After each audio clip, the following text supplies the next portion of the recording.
Oh, these little liars. I told y'all that Jax was the ringleader. I told y'all. He sat in this interview and he was telling stories about shit that he wasn't even there to witness. So let's break down some of the stuff that I heard in this interview. Let's start with Warren's first phone call, because y'all will remember that Warren said that he was over at Ava's house for that 4th of July party when they all started realizing that Nolan was missing, and he called Miss Christine at 11 o'clock. One of the first things I told Miss Christine Wells in the first phone call that ever occurred with anything to do with Nolan Wells being gone, because I was the first person to call Miss Christine about anything. First phone call, anything to do with Nolan Wells, was me making a phone call to Christine Wells. And one of the first things I said to her, with multiple witnesses here, pull up the phone call if you want. She said, oh, well, Nolan's location is with y'all at, where the house we were at. And I was like, well, no, he left his phone with us. I told her this. And yesterday, the same time that this interview came out, Christine Wells said this. 360 says that he's on land, and he was like, well, no, I mean, when we have his phone. So both versions of the story say that Warren didn't tell her about the phone until after she confronted him with the 360. Now, Warren tells Miss Christine that he knows somebody in the Coast Guard and that he's going to call them, which is very fucking different than calling the Coast Guard, which absolutely explains why the Coast Guard came out and said at first that they had not received a call from the kids that night. The Coast Guard's initial statement said they weren't informed until 12:30. Then the Coast Guard later changed their story and said, oh wait, actually we did. And it seems to me that that first call was most likely an off the record to a friend kind of deal, which means these people freaked out and didn't call the Coast Guard until after all these people showed up at Jax's house. Which would explain why in the course of this interview it went from Warren called the Coast Guard to we did. Now, when the subject turns to how the family got the phone back from these boys, you'll notice that there was a couple slip-ups. Warren, you weren't at the house, and so you weren't there when they came to get the phone and all that. So now remember, Warren just said that he wasn't at the house when the phone was got. And then Morgan talks about getting a phone call from one of the people in Christine Wells' group. And how did they get the phone back? So I got a call from a kid we went to high school with. He called me just asking me questions. He saw people posting on Snapchat, like the picture that was circulating. Except this picture wasn't posted until July 5th. So how could this picture have been circulating on Snapchat that night? But let's continue. And he called and he was asking questions. He was like, where's Nolan? When's the last time y'all seen him? And then he was like, so where are y'all at? And I told him, I said, we're at Jax's house. And then Warren got on the phone, and I don't know. So they come to my house, right? And they kind of hold on before we get there. Was it confrontational or was it just just trying to find? It was confrontational already. Wouldn't y'all agree? He was 110%. He was very confrontational. And when did was this on the night of the 4th or the next day? This was the night when this was before they came and got the phone. So this is the night of the 4th, yes. You guys are missing a part of the story. How did you get from Ava's house to Jax's house? Because Miss Christine is watching you guys on the Life 360, so suddenly she's seeing the phone leave one location and go to another. Of course I would be upset. And now all of a sudden Warren is there when the phone stuff starts happening? He's listening to the phone call? Now I need y'all to remember that Warren also said that the phone was in his truck on the first conversation, as we have from this report. Meaning if we were to believe Warren that he was not there when everybody showed up looking for the phone at some time in between 11 and 1 a.m. So then that would mean after they heard this angry phone call, Warren gets the phone out of his vehicle and puts it in Jax's house and then leaves. There's probably like 10, 15 people in my house I don't even know. And they're all up in our faces, going crazy, asking where Nolan is, and we don't know. And finally they get into Wyatt's face, and they're like, where's your boat? Where's the boat at? Demanding his address. Demanding his address and stuff like that. And he finally ends up giving it to him. We give them the phone. They have the phone at this point. Then they get the address to his house. Then they go to his house. And they're searching all over his boat, what I heard and stuff like that. Well, anyways, I don't really know much about that, but they come back to my house at around 1 o'clock in the morning. We called law enforcement. I was with Wyatt at the time after we left Jax's house that night. I was with Wyatt, and one person we were with saw that their location was actually headed towards Wyatt's house. And so Wyatt got on the phone with 911 and was like, hey, these people are on the way to my house or already at my house. My mom and my dad are there alone and they know nothing about this. But Wyatt's mom actually, when they were looking at the boat, they were actually walking from the boat and she came out and started talking to them. Okay, so let me get this straight. Wyatt, Morgan, and Jax were all together. Warren was gone for some reason at this point. 10 to 15 people just barge into your house. Don't know why your grandparents weren't around. That might explain some things, huh? Guess y'all had the house all to your fucking self that weekend. But then they ask Wyatt for his address so that they can go look at the boat. Wyatt gives them the address. They start heading over there. Wyatt and Morgan get into a car and leave Jax's house. Somebody else that you were with that we aren't hearing about is tracking someone else's phone. I don't know if it was somebody who was with the group that they had access to, or if they were tracking Nolan's phone and they saw it was heading to Wyatt's house. And even though Wyatt gave them the address, and instead of calling his parents, he calls 911 and tells them, my parents don't know anything about that's going on. Can you send police over there? Now, mind you, it was about half an hour after being on the phone with Warren that Christine was able to actually call and report him missing. But she was having to go back and forth and go down to all these different agencies because nobody would fucking help her. And frankly, I want to know why all of this confrontation was left out of the fucking report. Like, if this family had to be removed from 2 different properties by the police, why is there no record of that? And in fact, it wasn't until after these confrontations that MDMR and Ocean Springs Police apparently had their little conversations about who was going to be taking over the case. Because remember, the Jackson County Sheriff Lieutenant told them that deputies had spoken with several friends that had traveled to the island on the vessel with Nolan, and that when they were left, he was in the company of an unknown female. So now, even though Warren had supposedly called the Coast Guard, all these family members are telling the police that the kid is missing. These are the people that last saw them. They're all like, we last saw him on the island. Still, the deputies said that they did not have reason to believe that there was any water-related exigencies or emergencies. Don't worry, y'all. I've got a lot fucking more to say about this stuff, so come back for part 2. I'm gonna be immediately recording it because Warren fucked up pretty badly in this interview, and I'll show you why.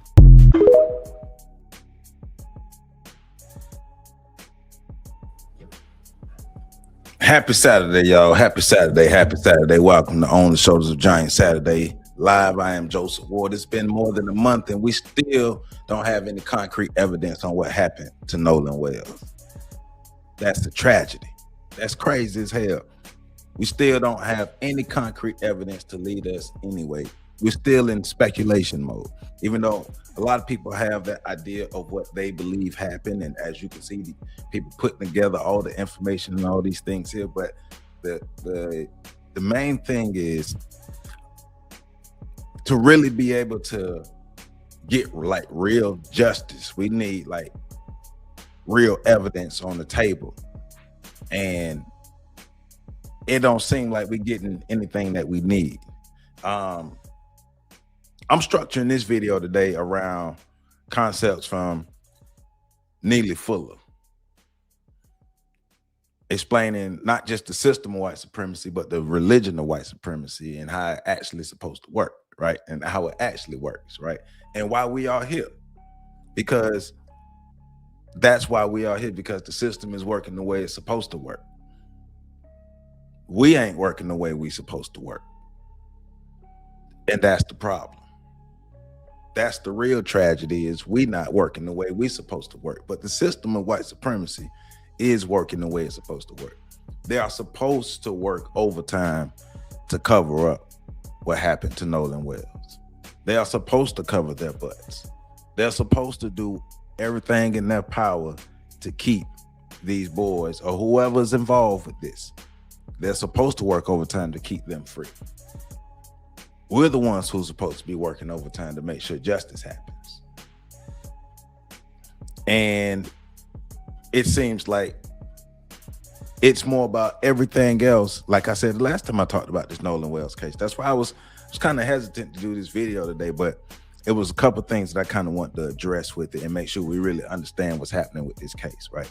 Because it's not, in my opinion, I haven't seen any real information that can really lead to some kind of arrest, convictions, or any type of justice, any type of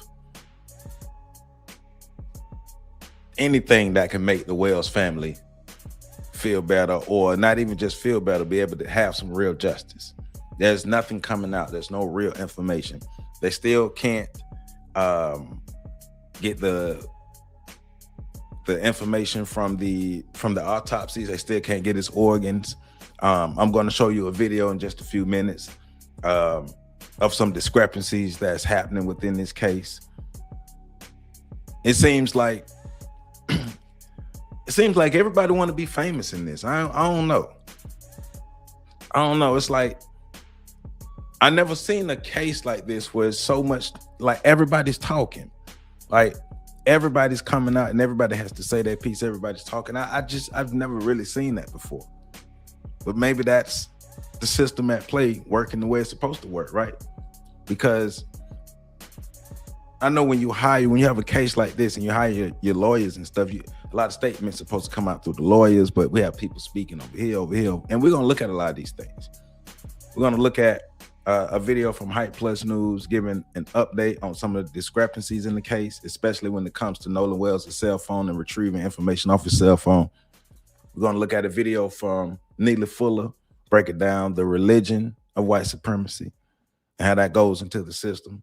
We're looking at statements from Nolan Wells' mother, and then we're going to look at the latest interview with Tatum and the supposed friends of Nolan Wells, and even referencing back to the video that we're just playing in the opening.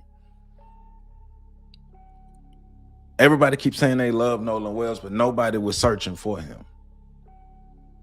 Like, I'm listening to what the young lady's saying and all her ranting and all the information she's giving, but everybody's like in the interview and things that we're gonna watch, everybody's like, we love Nolan. Nolan was our friend. Nolan was a great person, but y'all was not looking for him. And even in the video I'm about to show, it suggests that Warren's Ashley Cole, Warren's stepmom, it suggests that she was on the island that day as well. So when we're talking about this systematic approach to this, looking at it from how we're supposed to look at the system of white supremacy, understand we are supposed to be here. As far as them doing what they're supposed to do, that's supposed to happen.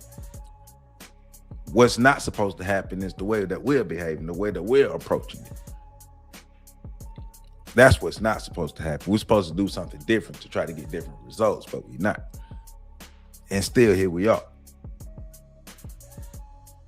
So, Kiki, how you doing? Thank you for being here. My man Kush, what's going on? Nemesis, how you doing? The Protagonist, how you doing? Eric Boswell, how you doing? How you doing? Eric says, they killed him, yet they're gonna drag this out until no one cares anymore. Well, it seems that they have the power to do that. They have the power to drag it out. They have the power to, because even now, look at it now. Most people are not even talking about Nolan. They're talking about all the stories around Nolan.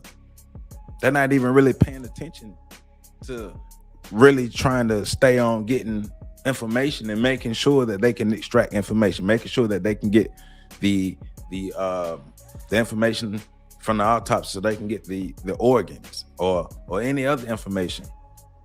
It's like all the side shows around it is what's more important, or getting more of the attention than staying on the case.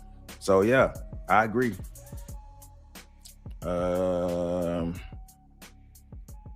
Yeah, Nemesis, they are turning into a TV series. They are. That's what I'm saying. They're talking about everything else but staying on the case.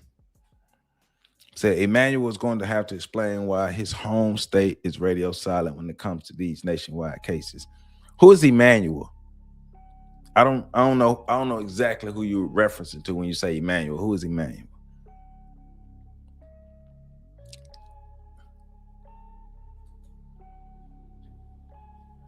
All right, so let me play this first video. Oh, let me remember.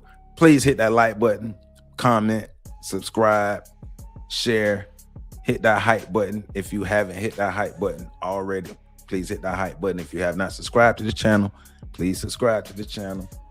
you hitting that hype button, you getting in the comments, you hitting that hype button, that help the algorithm, help more people see this information. And hopefully this information can help in some way or another. But people still got to, you know. Oh yeah, you talking about the haircut dude. Yeah, my bad. Man, when you said Emmanuel, he was the last Emmanuel to come to my mind. Cutting with E. Yeah, cutting with E. Yeah. Oh, my bad. Yeah, Sambo Swamp Beard. There you go. Yeah. Yeah, Sambo Swamp Beard. That's right. You said Emmanuel. Like when you said Emmanuel, I was thinking about real black people named Emmanuel. My bad. Hey man, Butter Biscuit Swamp Beard. Yeah. All right, let me play this video real quick for y'all. Ibis Club Friday Plus News. I'm John Alva. Breaking news coming out of Mississippi.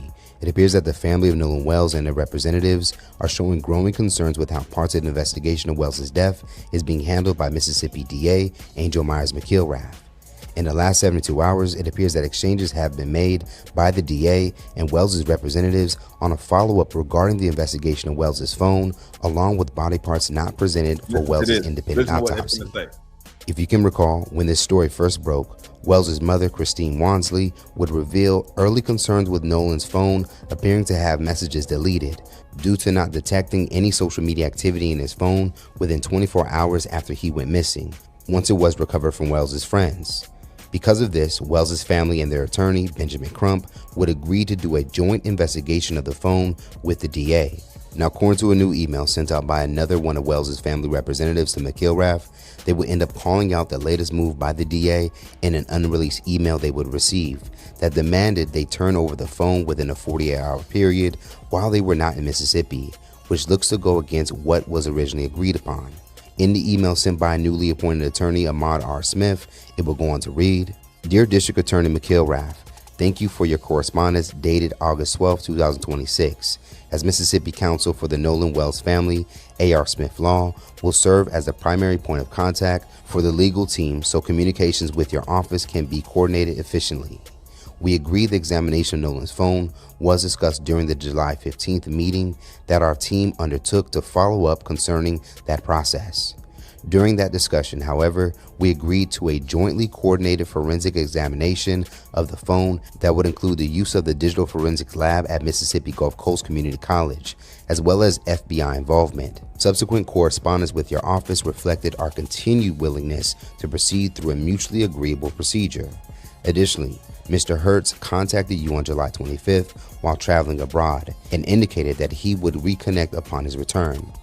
Now remember, as we're listening to him read this letter between the attorneys and the DA, remember how Neely Fuller explains the system of white supremacy to us, right? Because we're talking about a system of domination that dominates all 9 areas of human activity: economics, education, entertainment, labor, law, politics, religion, sex, war, and counter-war. Full domination, full control of all 9 areas of human activity. Not 25% control, not 75%, not 50%, 100% control. Means we dictate what happens in all 9 areas of human activity, as long as we have the power to dictate what happens in all 9 areas of human activity. This no longer happens if they have a force that is stronger than them and can shut them down. I know we like to talk about the one day, but you got to make that stuff happen. But it's just realizing what's happening, right? These lawyers, the people who are representing Nolan Wells, are sending a letter to the DA saying, hey, we agreed on these terms to search through Nolan Wells' phone equally so we can find the information we need. And you are manipulating or even reneging on the terms that we agreed to so it can further tip the scales in your way. So you can maintain the control that you have on this case already. Remember that, because this is the foundation we setting for this show.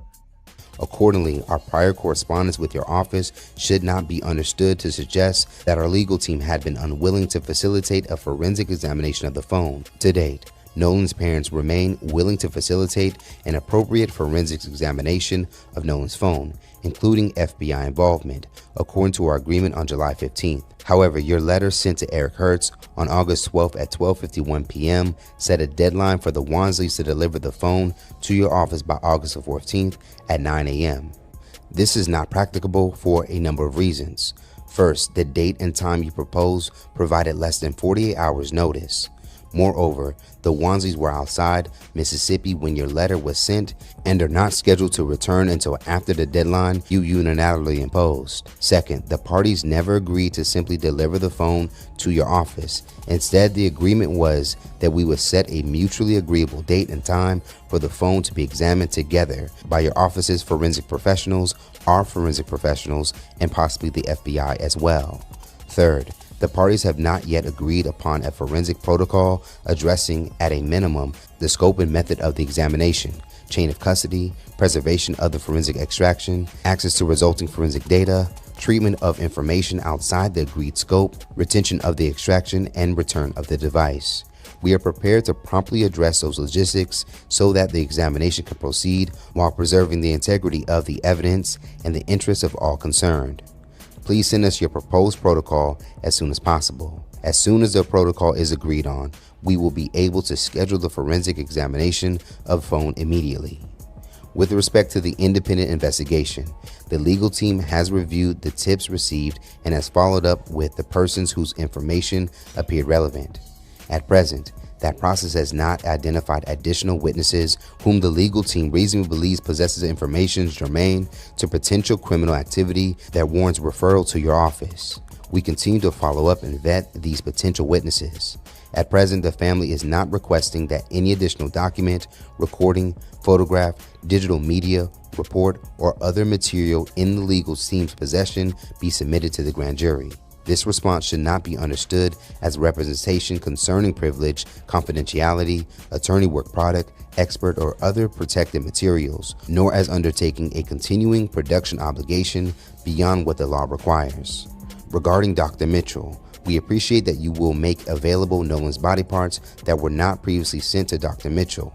As reflected in your July 29th correspondence, your office previously stated that Dr. Mitchell would have an opportunity to examine Nolan's complete body in advance of any grand jury testimony. At this time, Dr. Mitchell's requests that you provide 3 available dates in which he can examine the body parts that he was not able to access. We are prepared to move that process forward promptly through counsel. Thank you for following up with us regarding the threats and intimidation against Nolan's family.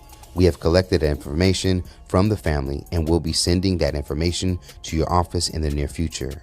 The family and legal team remain committed to a careful and complete investigation of the circumstances surrounding Nolan's death. We believe the most productive path forward is focused, documented cooperation on matters that will materially advance that investigation while preserving the integrity of the evidence and the legal rights and obligations of everyone involved. Now, so before he get before I show a little more of this, think about once again why this letter had to be written, what was said in this letter. Hey, we're trying to hold you all accountable for so you can actually do what you said you was going to do. You were supposed to send the body parts in the autopsy. The body parts didn't get sent in the autopsy. Well, what was missing that could actually make them send those body parts? Maybe power and consequences was missing from the equation that could actually make them send those body parts. What could actually make the DA stick to the agreement as far as when it comes to looking at the forensics or going through the forensic search of the phone? Well, maybe power and consequences. Well, who don't have power and consequences? Us, especially against them. Right now, Ocean Springs, Mississippi, the state of Mississippi is corroborating against Nolan Wells and his family. The state of Mississippi is. And even all of their constituents around the country. Because remember, the autopsy, the independent autopsy was conducted in Washington, D.C. And even from the nation's capital, they couldn't get the body parts that they needed. So we're looking at a system of power. A system of power, and it's also a religion of power because the ideologies influence the system. And remember, individual power comes from group power. So the individuals are able to get away with what they're getting away with because the group is backing them. The individual in Nolan Wells unfortunately lost his life. And as far as it's looking right now, it's going to be hard to get justice because he's not backed by a group of powerful people. Great lessons to be learned if we really trying to learn these lessons, though. Now, as mentioned, this is the latest correspondence sent by Wells's family and is in connection with a previous email sent by them pushing back on any accusations that they were withholding to submit Nolan's phone for examination. On August 10th, conservative investigative journalist Sarah Fields would drop a story on Wells's family not handing over the phone in question. Fields' report will go on to say, according to a credible source with a close proximity to and knowledge of the investigation, more than 30 days after the death of Nolan Wells, his mother, Christine Wells Wansley, has allegedly not surrendered Nolan's cell phone to authorities. This is the same cell phone that became a major point of speculation almost immediately after Nolan's disappearance and death. Christine herself made Nolan's cell phone a significant part of the public suspicion. Initially, Christine said Nolan's phone was not with him on Horn Island. According to her own account, the family tracked the phone using Life 360, determined that it was back on the mainland, and had a family friend retrieve it from a friend's house. Christine then publicly discussed what she and her sister found, or more importantly, what they didn't find when they went through Nolan's phone. She said they checked both of his Snapchat accounts and found no photos or videos from that day, because less than 24 hours had passed and Nolan was someone who normally took photos and videos while out with friends. Christine suggested that content must have been deleted. Those statements helped fuel multiple conspiracy theories and unverified rumors surrounding Nolan's phone and what may or may not have been removed from it. Now, as noted in Smith's email and mentioned by Crump during a press conference last month, they never agreed simply to hand over the phone, but instead agreed to look at the phone together on an agreed date. We also agreed that we would have a mutual inspection of the cell phone with our experts and their experts. Attorney Eric Hertz is helping lead the investigation team with former law enforcement experts who are going to help us with the cell phone download, so everybody will be able to see at the same time. For those who have been following the day-by-day updates, Wells's family has not been shy to express their lack of complete trust in Mississippi officials involved in the case, hence why they are requesting to investigate Wells's phone together with everyone present. And why you think they have no trust? Remember, the trust they used to have, the trust that they used to have in these people, they don't have anymore, because they keep talking about how much of a tight-knit community that Ocean Springs is. But Ocean Springs is showing them how tight-knit they really are. They tight-knit when things are going their way. Because think about what they keep saying. If Sharpton and Crump wouldn't came in pulling the wool back or putting the spotlight on what happened with Nolan Wells, they wouldn't have to go this far to keep this death covered up. They could just do the regular cover up, but now they got to do real work. So, yeah, real systematic power, real systematic control. Because we're listening to Crump and the Wells family make complaints about not being able to get information, to get answers, to figure out what happened, because they're working against the system. As you should know, current information gathered in the connection to the investigation by local law enforcement and Mississippi officials has been kept secret, including Wells's first autopsy results, which may give reason as to why the DA could be attempting to examine Wells's phone independently. But this appears to now have only added concerns to Wells's family and those following the case. As of this report, it has been 43 days since Wells' mysterious disappearance on July 4th, in which his body would be found 2 days later washed ashore on Horn Island in Mississippi. Miss Carmen X, do you tell black men to stay away from the black women when black women kill black men? Because this ain't have nothing to do with him swirling. If you are you really trying to reduce this down to swirling? So what are your thoughts when black women kill black men? When black men are killed because of black women, what are your thoughts? What do you tell black women? What do you tell black men when black men are killed by black women? Because this has nothing to do with him swirling. Like really nothing. This has nothing to do with him swirling. This has all to do with him being inculcated into a culture that didn't have his best interest. To reduce it down to swirling, really?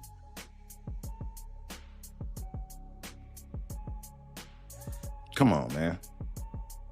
Let's do better. Let's talk about it more in the comments below.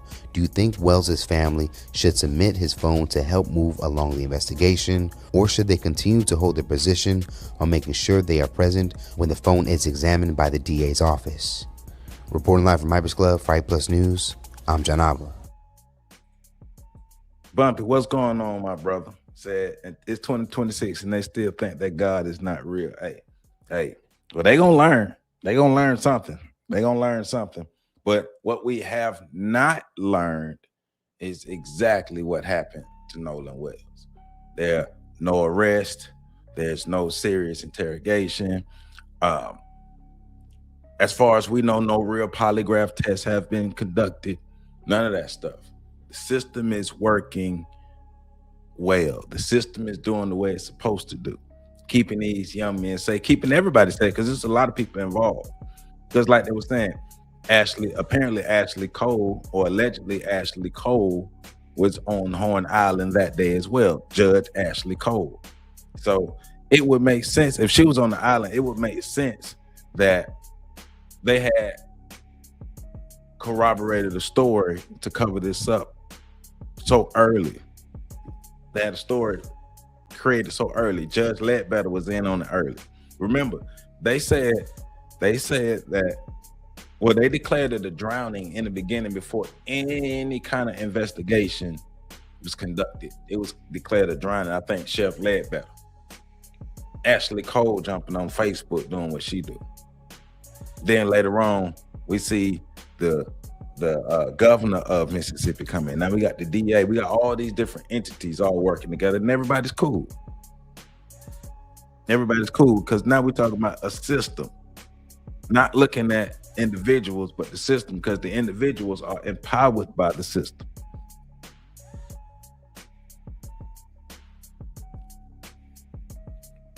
So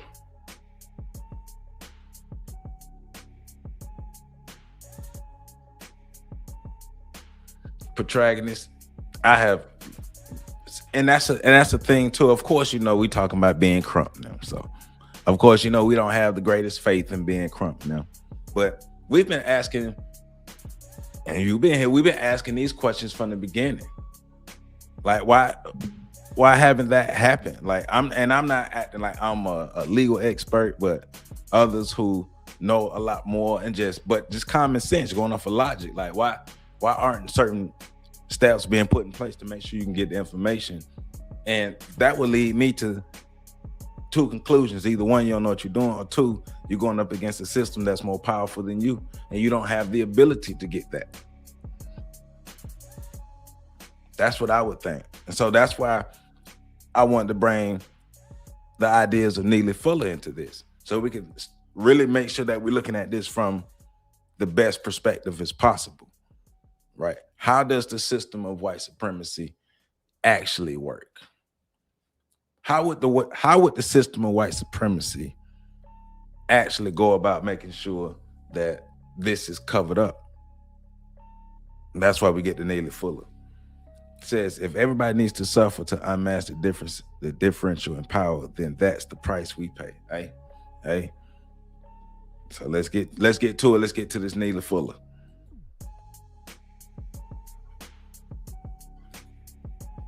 Who's coming out of Mississippi? Hold on.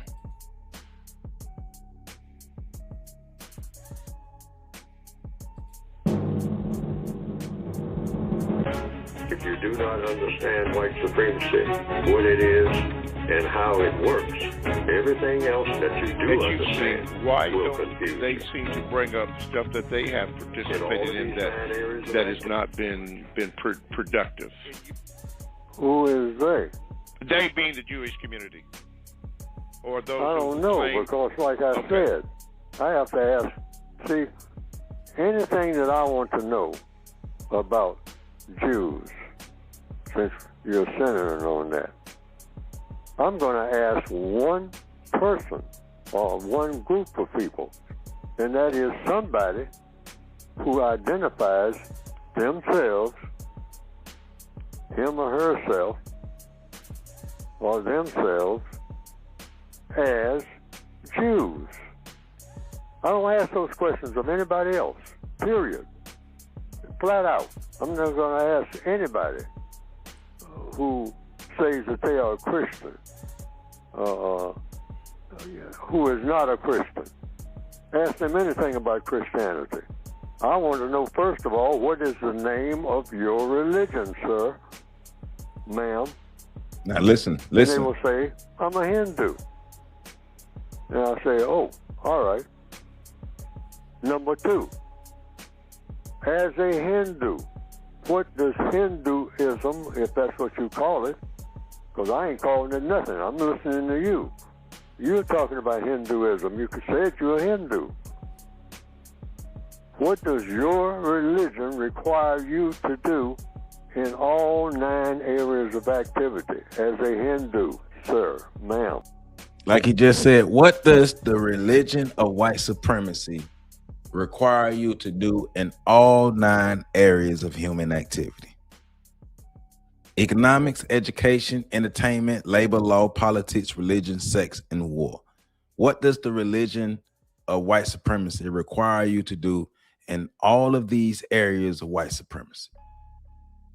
Because apply what he's saying to what we're talking about, to our present day, to this Nolan Wells case, to everything that we are encountering, to everything that we continue to encounter. Apply what he's saying to that. How does the system, not only the system of white supremacy, but the ideologies behind it that are the religion of white supremacy, how does that go into affecting all 9 areas of human activity? Economics. What does your religion require you to do in economics? What does your religion require you to do and not do in education? What does your religion require you to do in entertainment? Right on through war. What do you go to war about? What do you not go to war about? All right? The 9th area of activity. Do you engage in a thing called politics? What do you do in this area of politics? What is the 8th area of activity? What do you do when it comes to sexual matters? I mean, what does your religion require you to do when it comes to sex? Are there any rules, any laws, any things that you best not do? Any things that you can do and do a lot of it? You know, I'm asking questions. I'm not making statements, period. So how many of us ask those questions about the system of white supremacy to get an understanding? How many of us seek the information? Because remember, most people look at racism, white supremacy from an individualistic level. So they're looking at Warren. They're looking at whoever Jackson is, Morgan, Bart, all these different people, Officer Tatum now. Looking at all these personalities who have been introduced into this. We're looking at Judge Ashley Cole. We're looking at Sheriff Ledbetter. We're looking at the DA. We're looking at the governor. But there is a web that has been woven that is connecting all of these people. But all of these people are empowered by the system of white supremacy and the religion and the ideologies that go into white supremacy. They are empowered by that. And remember, the system of white supremacy today It's not supposed to look like, I don't like you, Negro, so I'm gonna come burn you and lynch you from a tree. It's not supposed to look like that. It's supposed to look like domination over all 9 areas. And I don't have to hang you from a tree nowadays to dominate you. Period. I'm not starting talking about what your people did, yesterday, 1,000 years ago, and all like that. I'm asking you now. So I want to know who you are. And then that third thing, what does your religion require you to do when you come around Neely Fuller? That's it. Don't move outside of that, people, please. I'm telling you. Don't handle the religious question any other way when you talk to someone, except people within your own religion. Now, you can go round and round with them. But if your religion is not the same as theirs, you got nothing but questions. You don't make statements of any kind. And when they answer one question, have another question ready. And then another question. And then another question. You might have. And remember, Neely Fuller been told, if you read the compensatory code, you know anything about Neely Fuller's information. A lot of his logic is based off of asking questions, not assuming, but asking questions and following questions up with more questions so you can make sure you get a full understanding and not an assumption. How you doing, Elizabeth? Said, for example, if my boss knew I subscribe to podcasts that they view hurts their business interest, they can tell me today is my last day. Right. If I was on my podcast saying things that are inflammatory to my employer, I would lose my job. I wouldn't lose this channel, but I would lose my job. There was the young man, the Destroying YouTube channel. That young man, he was a NCAA football player. He was a kicker at University of Central Florida. He had to make the NCAA told him you got to make a choice. You're either gonna continue making YouTube videos and making money, or you're gonna be a football player. I have the power to define your existence. I have the power to make you do what I want you to do. And if you don't do what I want you to do, there are consequences. I have the power to make you do what I need you to do, or inflict consequences when you don't do what I want you to do. I have the power to define your reality for you. That's power. We have the power to talk shit about what's happening to us. And that's our biggest problem, is we're stuck there talking shit. I have 2,000 questions about that person's religion. Because what you want is what? To get rid of confusion. Because you have religious confusion all over this planet. And the biggest religious confusion is the religion of white supremacy. Because they specialize in spreading confusion. And that's why we're having all this arguments and going back and forth. The white supremacists, they have the master religion, all right? They are the experts on everybody's religion. Why? Because the white supremacists will call themselves by anybody's religion. So in order to do that, you have to study everybody's religion. And they know it. They know everybody's religion. So they know how to maneuver among all other people with every type of religion and wrap them around their finger. Why? And remember, the religions that a lot of black people are indulging in America, where we know who gave them to us. So he's right. Because white supremacy is the strongest religion ever produced in the minds of people. According to what? Neely Fuller? No. According to the evidence. Let's go to Stan in Pennsylvania. Stan, you're on with Mr. Fuller. What is your question? Because I look at the United States as like the crown jewel in the system of white supremacy because it's been so smooth. I'll give the codified response. First of all, terms. All terms are important. When a person says United States, I want to know what is united and what is a state. And so according to the code, a state is a person, ultimately. And so if a person is united with another person, united in doing what? Now, the only United States that I know of, the only people who are united on this planet are those white people who have chosen to participate in the system of white supremacy. Now, you heard what he said, the only people who are truly united, because we know the opposite of that is us. We're not united. We're not united under a code. We're not united under an ideology. We're not united under a vengeance. We're not united under skin color, nothing like that. We are united under. We just exist. The idea is, or the claim is, well, us black people all have a common enemy. So that is the glue that we use. But we know our glue is weaker than Elmer's. That's why we are where we are. Right? They are united.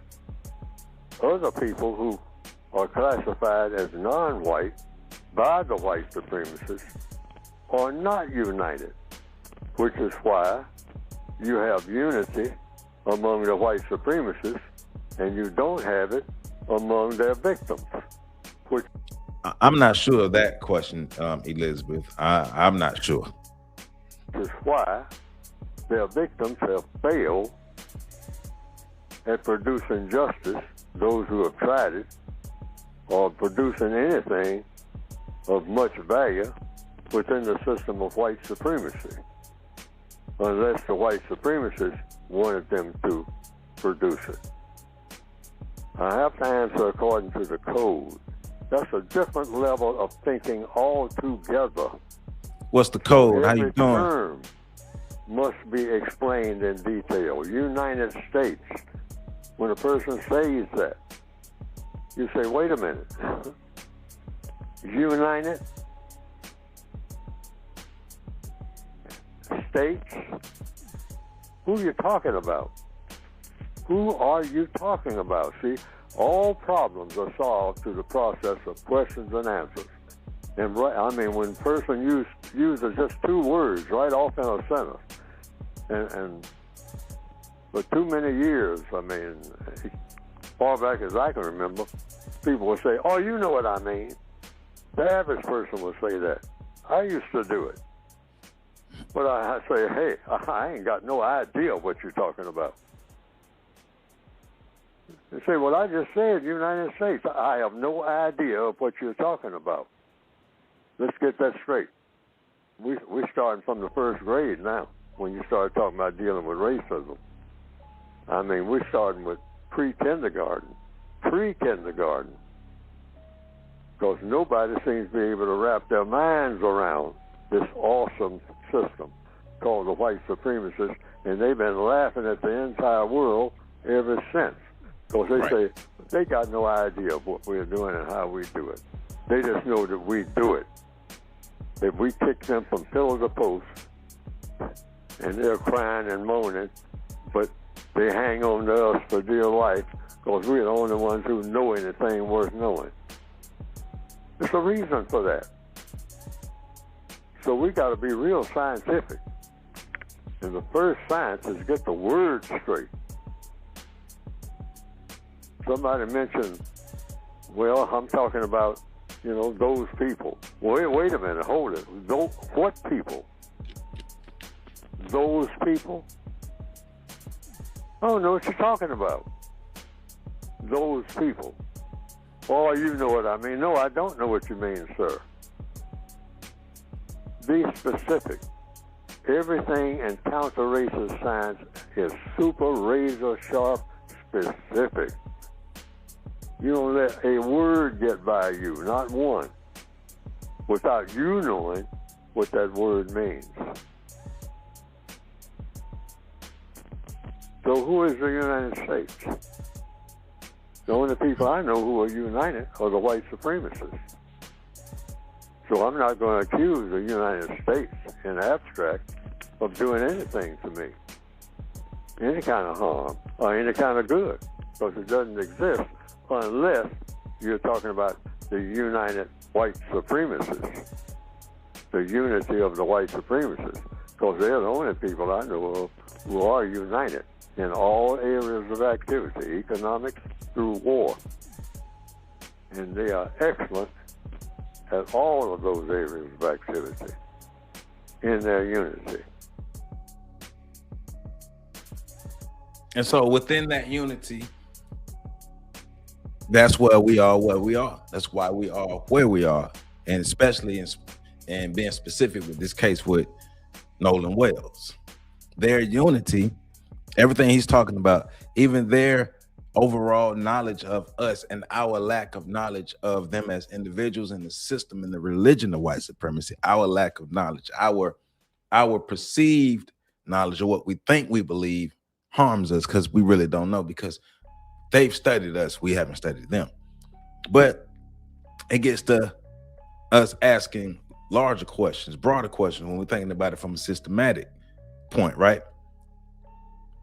How did law enforcement initially respond to Nolan Wells? Well, for information we have, it was initially considered a drowning. It was initially considered a drowning from the beginning. What evidence was collected? We have no idea what evidence was collected. We have no idea what was preserved. Publicly, we know that the so-called friends of Nolan Wells were interviewed, but behind the scenes, we have no idea what has happened. We have no idea behind the scenes when they were interviewed. Now, we do know about the Officer Tatum interviews, but remember, Officer Tatum didn't even come into these interviews as a person who's objective. He came in on the side of these young men to help. His idea is to be a part of making sure that those young white boys are seen as innocent. He didn't even come in objective. And remember, they said it was an accidental drowning from the jump. That was the first thing we learned about this case, or first kind of so-called conclusion was accidental drowning, right? Nolan Wells' family, like we just saw the Hype News video. Nolan Wells' family have to go through extra measures to make sure that they can get information. They weren't even able to get the organs for the autopsy. They're not even able to agree on how they're going to examine Nolan's phone.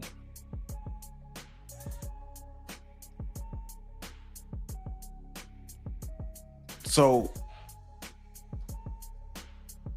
Ben Crumpner, when it comes into them, do they have some kind of influence, some kind of force? Yes, but is it strong enough to get the Wells family what they need? Historically has the help that Ben Crump and his teams have provided, has it been enough to provide justice, to bring justice, to get the family the answers and the things that they needed? Because these are all questions we got to ask when it comes to this case, because it's been a month and we still are in the same space we were in when it first happened. All we know is more and more and more theories and more ideas and all these things are coming out. I'm not saying who's right. I'm not saying who's wrong, but I am saying it's the information that is coming out. Even the first video I opened up with, that first video, is that information going to really help solve this case? Is that information really going to help bring justice? So, you know, it says nice. Right. Notice how many questions white people ask you. Right. Says, I've heard disparaging things said about Frances Cress Welsing too. What do you believe? Oh, no. Say, if I had the chance, I would ask Officer Tatum, would he go anywhere with those boys? He would. Tatum would. I guarantee you Tatum would go with those boys. And just not only because he believes he's one of them, but he would do it just to prove a point. So yeah. Write down the list of questions for white people. Write down the list of questions for everybody. But I agree with you. I'm with you. You want to believe disparaging things about Frances Cress Welsing in this channel? Yeah. I don't know. Yeah, I haven't heard any of those things about either Neely Fuller or Frances Cress Welsing. So I don't know. So if you have not already, please hit that like button. Please hit that like button. Help a brother out. Let's get these likes up. Make sure that you are supporting this channel, please. It is free. It is free. Okay, we got to make sure we are dealing with this in the right way. This investigation has not been transparent, and once again, we still don't know. We don't know nothing, right? So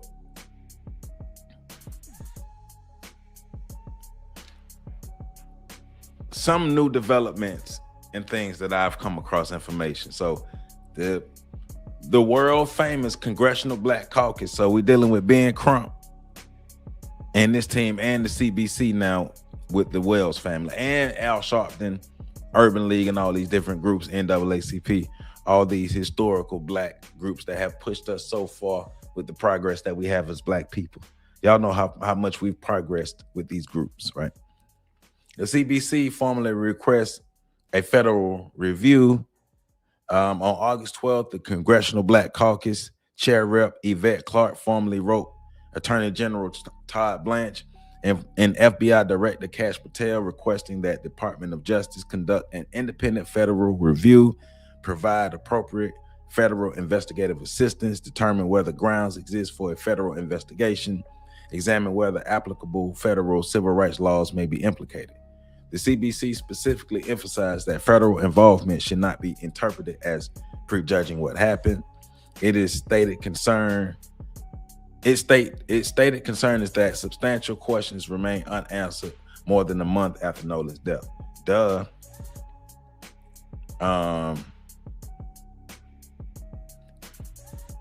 so the CDC is trying to help. I guess their part is to try to help answer a lot of these unanswered questions.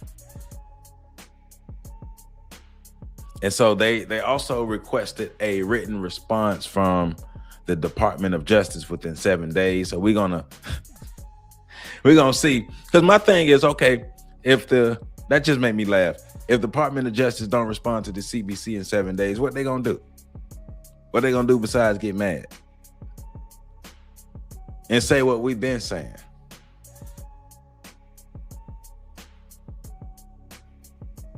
Yeah, 7 days, Bumpy. 7 days. So we're going to see if it's 7 days, because I ain't going to lie. If I was on white for, I'd be a little petty.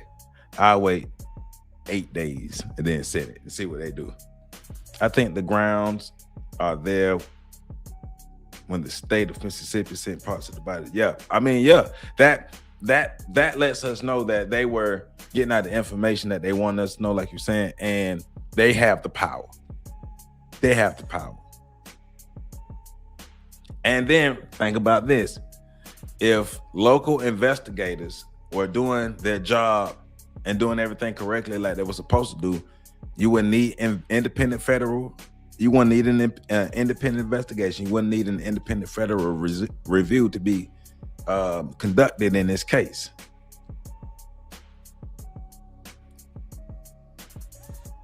So that lets you know right there that the system is at work. We all know. Like I said, if I was them, I wouldn't respond in 7 days just to be an asshole, just to show them who's in power. Yeah, see, man, we ain't nobody's.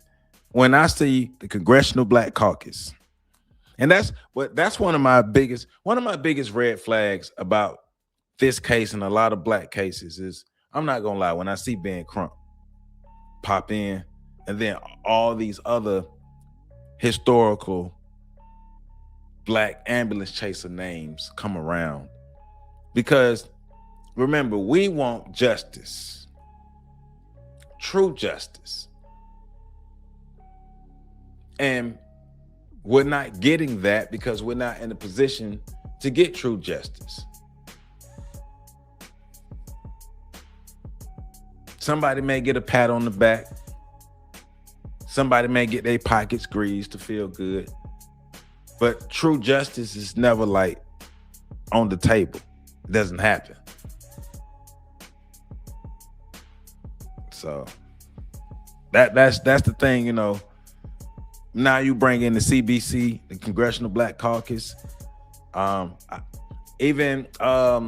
know Nolan Wells' parents, they did a talk or a panel discussion.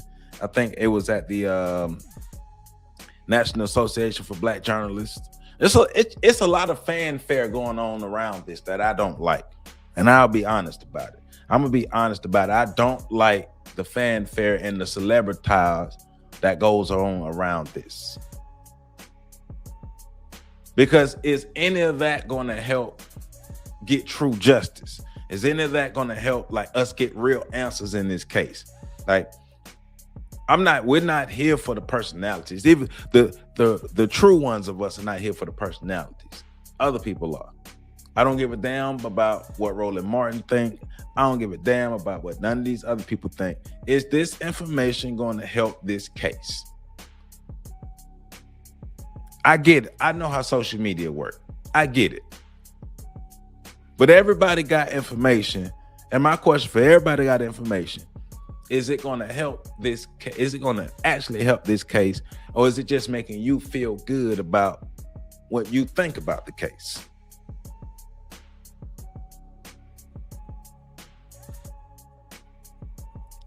And that's my point, Nemesis. That's my point.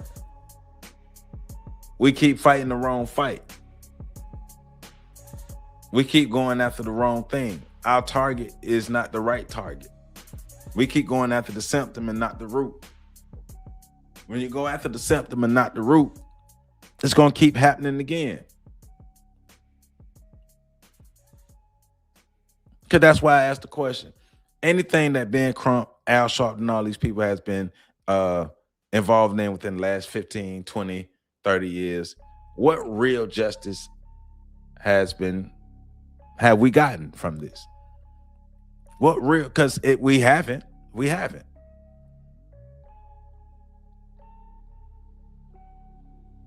So, yeah.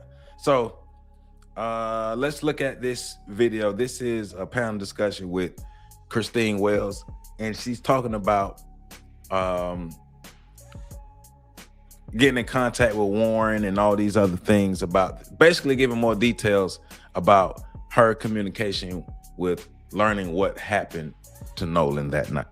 So, and then we're gonna contrast that with this latest interview with the fake friends and Officer Tatum, just looking at the lies and stuff and showing you the level of cover-up that's happening in this, but also the level of powerlessness from the black side, which is the problem.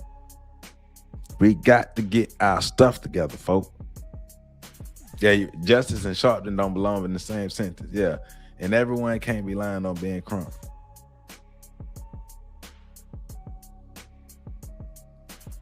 Yeah, everybody can't be. Look, I'm from Ben Crump. Ben Crump is not from here in Tallahassee, but Ben Crump's professional and his career base is here in Tallahassee, Florida. I know about Ben Crump. Everybody ain't lying on him. So Nolan is and was an incredible soul. He was the person who, no matter where you were in life, what was going on, he was going to be your biggest cheerleader. And I can attest to that because after COVID, my sister was like, oh, you should do social media. And I'm like, I don't. Before we get deep into this, y'all tell me, am I wrong? Because I could just be dead wrong. Like I said, I'm not a legal expert, but I could be dead wrong. Should they be talking? Should they be publicly talking about this case? Like now? Should they be talking about this case publicly? Like, can't some of the things that they are saying publicly come back to hurt them? So, like I said, I could be wrong, so y'all help me out. But isn't them speaking publicly not the best move for them to make in this case, like right now? Y'all help me out. I don't do social media. I like to just watch others. And then Nolan was like, no, Mom, you should do it. I'll help you with the videos. I got you. And, you know, just anytime I was like, oh, I just really don't want to do this anymore, Nolan was like, no, Mama, you haven't posted today. And I'm like, I don't want to post. I'm tired. Yeah. But, you know, that's the kind of person he was. He was God-fearing, God-loving. That boy had faith beyond measure. He was just a bright light. And he was our bright light. As far as that day goes, went to work, and he was making salmon. So he was FaceTiming me as I'm trying to see patients kind of in between, of course, not answering the phone in the room. And he's like, hey, Mama, how does this look? Is this enough season? Like, what am I supposed to do with this? And I was like, okay. I was like, you know, you don't have to do that. And he's like, no, you know, I'm going to take care of it. I was like, okay, sure. And so he finishes cooking, get home. He's like, yeah, what you know about this? And he was, guys, when I tell you, he loved to joke. Like, he was just one of those people. He wanted everyone around him to smile, be happy, feel comfortable and accepted. Because I'm not an expert in law. I'm not an expert in grieving. I'm not an expert in losing children. I'm not an expert in raising children. I'm not an expert in none of this stuff. But it seems as if it's not about Nolan anymore. It's not about finding out what happened to Nolan anymore. And I'm talking about overall. It just seems like that's what it is. It's not about Nolan anymore. It's about everybody else involved in this. And it just, I don't, you know, why are we talking? And I get, I saw the comment saying Carmelo and them was too quiet. But my thing is, what do they need to tell us? Because in the court of law, the court of public opinion don't matter. The facts that they can prove to either the judge or the jury would matter. So them coming out, even trying to have these type of narratives, will it really help the case in a courtroom? Because that's my thing. Any information that is given, how will it help him in the actual courtroom? Had him naive about the whole. Well, I mean, this, I think from what we've learned about Ocean Springs, Mississippi, those black people embrace that culture down there. Those black people embrace the culture in Ocean Springs, Mississippi. Because I'm like, yeah, I don't know why they're speaking, but you said you also don't want to give the defense or the DA a chance to know what you know, right? Or you don't wish to allow the change of unable to get an important jury to the, I'm just saying, man, like it don't seem right. It don't seem right. And that is the kind of person God made him. You know, us as parents, we definitely had that influence, but Nolan was just naturally a peacemaker. Yeah.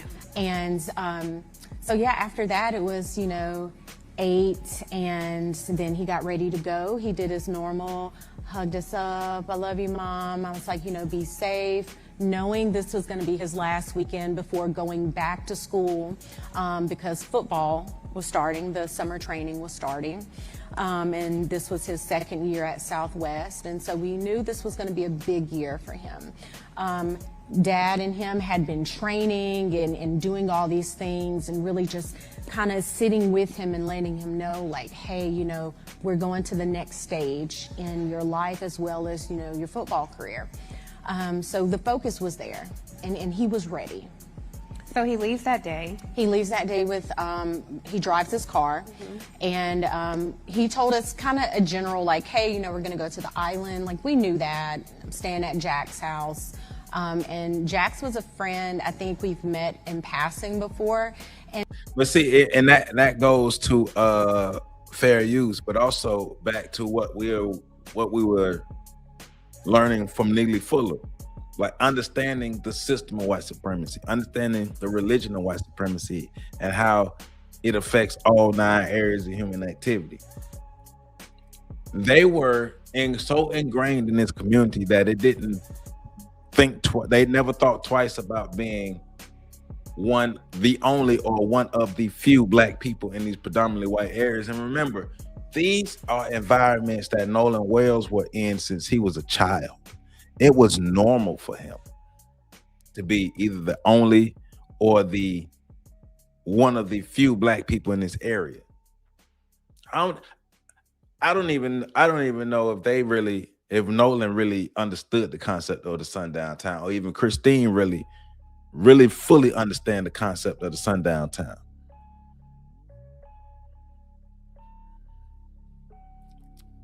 But remember now, one of the reasons they trusted them is because Nolan has been out to Horn Island with these people before. And that's the thing. If you listen to what everybody's saying that Nolan was like the person. Of course, we know, I don't really believe what they're saying, but they're saying Nolan was the person that everybody loved. So if everybody's saying that, that means Nolan was ingrained in this community, and he had the illusion of acceptance in the community. And so there was no guard to have up because he felt at home with these people. Now, hey, look, protagonists, look, I agree with all y'all. I think they should not be out here speaking in public. And why does Ben Crump have them speaking in public? Why does Ben Crump have them speaking in public so much?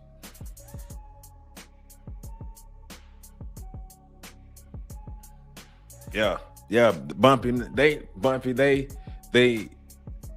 no matter what they saying about Nolan, like you saying, no matter what they saying, that white supremacy kicked in when Nolan was dead. When Nolan was dead, when they figured out Nolan wasn't with them no more, that white supremacy kicked in. They went from being people who love Nolan to making sure that they can cover their butts. And that's the thing, you know, I always say there's a difference in meeting someone, knowing of someone, and then knowing someone. Knowing implies that we've sat down, we've had discussions about your hopes, your dreams, you know, knowing you, okay, hey, he stayed the night at my house, which Wyatt, one of his friends, he had stayed at our house a couple of times. And then Jax, again, that was one I just... Hold up now.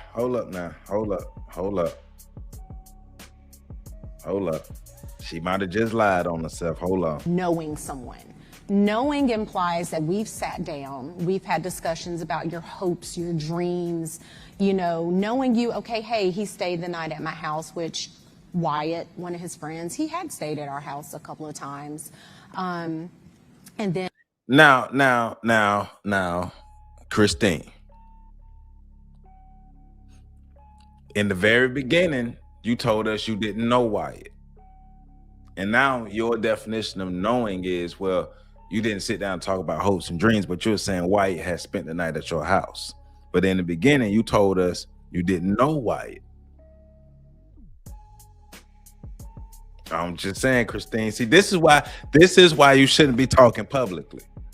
This is why you should not be talking publicly. If I picked up on that, of course everybody else picked up on that. We've been covering this case. Because she's saying her definition of knowing is they have not sat down and discussed stuff into detail. But Wyatt, she just said Wyatt spent the night at her house. So you do know Wyatt. Because she did tell us she didn't know Wyatt. Come on. See, this is why they should not be speaking in public. And Jax, again, that was one I just maybe saw in passing a few times. Wyatt is like one of the main of those teens who are talking. When I play the next video, you'll see, but Wyatt is one of the main ones who is claiming to be Nolan Wells' friend, and the one who actually had Nolan's phone when his mom was looking for the phone. Wyatt is the one who actually had the phone. There's only a handful of young men that we actually knew, like he grew up with. And when I say grew up, I'm saying from like first grade, they've known each other all through high school now that they're graduated. And that would be like Jalen and Javon, LeBaron. Those are kids that we knew. So it's been hard seeing all this kind of play out. Yeah. And these are people that he considered friends. Yes. Dad, I want to ask you, because it was Warren Hudson, one of the people that he traveled with, who... And I don't disagree, but that's why they shouldn't be speaking in public, because that's going to... If I'm the defense team, I'm noting everything that don't line up. I'm noting everything she says. We're going to pay attention and dissect everything she says and make sure we have consistency. Look here, Nemesis. Look at Nemesis.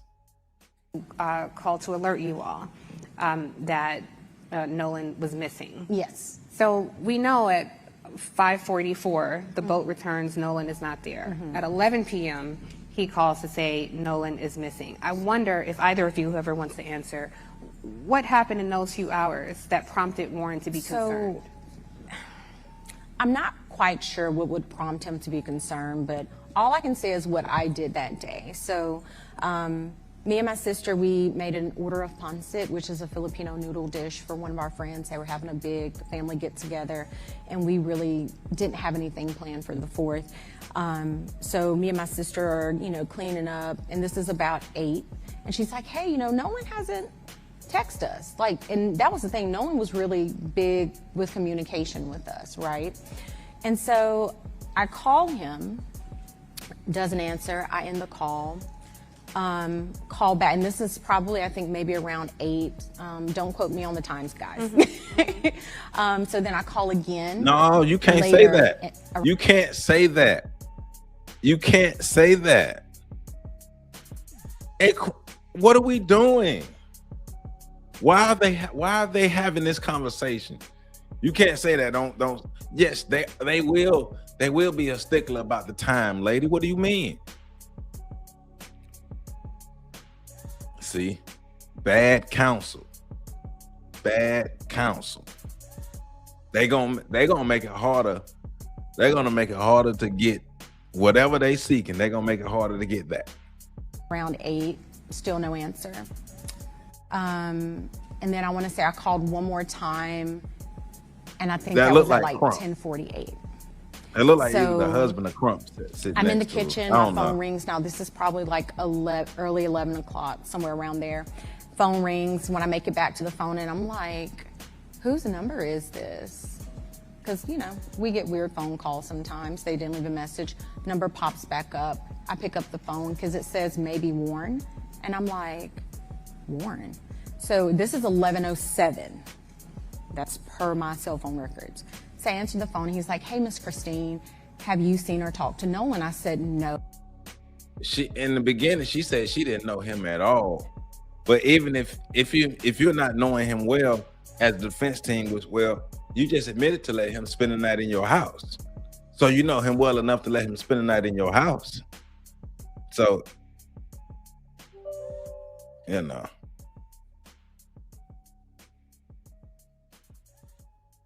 Now everybody get criticized in this. Everybody get criticized in this because what you do in public will matter in this case. They should not be speaking in public. They shouldn't be speaking.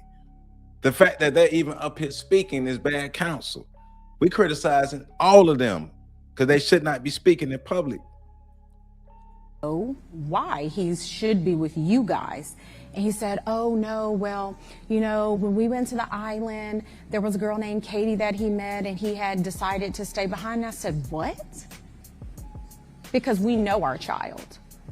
And Nolan isn't one to be like, oh, well, I'm just going to throw caution to the wind and I'm going to stay here with this girl that I just met.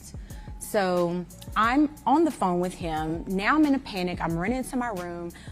Elmore was in bed watching a different movie, and I'm like, so that's frantic. He's like, what's going on? I'm like, Nolan is missing. I'm trying to pull up the GPS as I'm talking. But that's why you have legal counsel. Whatever her feelings are, cool. But your legal counsel should be wise enough to not have you speaking in public, because everything you say will be held against you. Everything you say in public will be used. All of this stuff gonna be used. And stories need to be consistent. You don't just go out and, like, I get it. She's angry. She got all these emotions, but that's where the legal counsel comes in, and be the legal experts and make sure that they guide them to make sure that they make the proper moves. And right now, they just out here all willy-nilly. Talking to him, and at some point he tells me that I was like, well, you know, this is not about losing a child. This is about going about the proper procedures to make sure you can get as much justice as you can in your case. You don't go out in public and just speaking out and just saying everything. That means you have bad counsel. Like, who else does this? Like, what other cases have we seen where the people just go out just talking and it actually helps the case? I'm judging her, I'm judging the legal counsel, I'm judging the husband, I'm judging all the adults in this. This is not what you do. It does not help their case. Phone says GPS Life 360, not Snapchat. Right. Life 360 says that he's on land, and he was like, well, no, I mean, you know, well, we have his phone. And I'm like, wait, what? And I'm like, okay.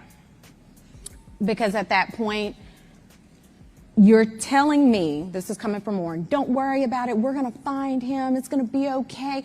Don't tell me not to worry. This is my child, my flesh and blood that I brought into this world. And you're telling me not to worry. Absolutely not. So then it was after the phone call ended, of course, asking him for information. What was he wearing? He was like, last seen, Northwest tip, black shorts, sunglasses. That's important. So I end up calling DMR, spoke with the DMR. She took all Just for our audience, DMR. So DMR is because he went missing on the island. They are basically the marine people, right? They're the ones who's going to launch the boats to go into the water and all that. But before getting off the phone with Warren, he was like, hey, I know some people at Coast Guard. I said, okay. He's like, I'm gonna call Coast Guard, you call DMR. Get on the phone with DMR. I give the young lady the information, and she tells me, hey, you know, I got this. Let me call you back, because she was like, I'm not sure if this is gonna be in our jurisdiction. But my thing is, why is her legal team cool with this? Because if I'm the legal team, I'm like, we're not doing this. We're not doing this. You can go outside and scream and be angry and all those things, but if we're not going to handle this strategically, what's the point of us being here? If you're not going to have any tactics in this, if we're not going to go about this in a manner that can actually get us our desired outcome, because are we here to vent our frustration or to try to get justice for what happened to Nolan? Because if you're trying to get justice for what happened to Nolan, well, that's where strategy comes in, not emotions. Like this right here what they're doing in these public spaces, continuing to talk about the case and then talk about details in the case, that's not going to help them. That's gonna, I guarantee you, that's gonna hurt them in this case more than it helps, because once again, the court of public opinion is not coming in there with them. And if I'm the defense, every word she speaks on social media, everything she does, I'm recording, I'm keeping, and I'm gonna use it. And I'm cross-referencing, and it has to match up. And if it don't match up, it's not gonna help the case. Like, she can be mad, she can be grieved, she can be angry, all those things. But when it comes to actually handling the case in the manner that it's supposed to be handled, that's where the strategy comes in. That's where the legal counsel comes in. They're supposed to be the strategic leaders in this. Leave the emotions out of it when we're coming to this. Essentially. So then she calls back and she tells me, okay, yeah, you know, we spoke with Coast Guard. And I'm like, okay, but they're like, this isn't our jurisdiction. You have to contact the city of Ocean Springs. I said, okay, hang up the phone, call in Ocean Springs Police Department. They say, hey, you have to physically come down and give a report. I said, okay. So on our way, because we don't live that far from the police station, on our way there, I was like, well, let me stop by the hospital, because there's a hospital that's maybe 5 minutes up the road from our house. Stop by there. I'm like, hey, have you guys seen this kid? Has he been brought in?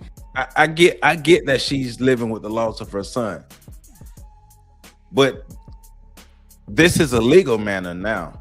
And in this, are we pursuing her to get justice for her son, or to just grieve? Because if the pursuit is just grievance, talk. But if the pursuit is justice, this is not the best way. The lady's like, no, ma'am, you know, we hadn't. I said, okay, thank you. Run out. We go to the police department. Get to the police station. And the officer basically says, again, this is out of our jurisdiction. And at that point, I'm like, my God, who am I supposed to talk to? Who is supposed to help me with this? What's going on, then Will? He said it's going to be, you would have to call DMR. I was like, we've already called DMR. DMR said it's not in their jurisdiction. So we end up, I think at some point I had called Jackson County Sheriff's Office. Yeah. So she calls back and she's like, hey, are you there? I said, yes, we're here, but he's telling us the same thing that you guys told us, which is no, we can't take it. She gets on the phone with a police officer. Now this is Jackson County Sheriff's Department speaking with the Ocean Springs Police Department. Right. Ocean Springs Police Department is saying, this is why we can't take this information. She says, okay. He gives me the phone back and she's like, okay, I'm just going to take it. I'm just going to take the information. And that was, we met an officer. It was after midnight. Right. Yeah, it was somewhere after midnight. Met him in the McDonald's parking lot, gave him the information. He was just like, okay, thanks. I was like, like, where is the urgency? Mm-hmm. And so, as far as we know, there were no boats on the water that night. We actually, his high school football coach, Coach Bramlett, texted Elmore that morning. He said, hey man, I got a boat. Because again, we don't have boats. Let me make that very clear. We do not have a boat. We're not boating people. We don't do water like that, okay? So Coach Bramlett's like, hey, I got a boat. So we was like, great, let's go. We're on the water. We go out there. We walk the island. Cell phone works perfectly fine. I actually had almost an entire conversation with my grandmother, who was in a panic, as we're walking this island looking for anything. I just want to pause there. The cell phone worked fine, because in the reporting, there's been so much reporting that there's poor cell phone reception. And this is some of the disputes that we have about that night, Dad. Gather as much information as possible. You and your legal team, gather as much information as possible and move strategically. We can find out that information when we find it out. but move strategically. What happened to strategy? What happened to that? I'm just saying, we all agree that they shouldn't be speaking publicly. But I guess everybody, I don't know. Because I'm not understanding how this is going to help, how this is helping their case.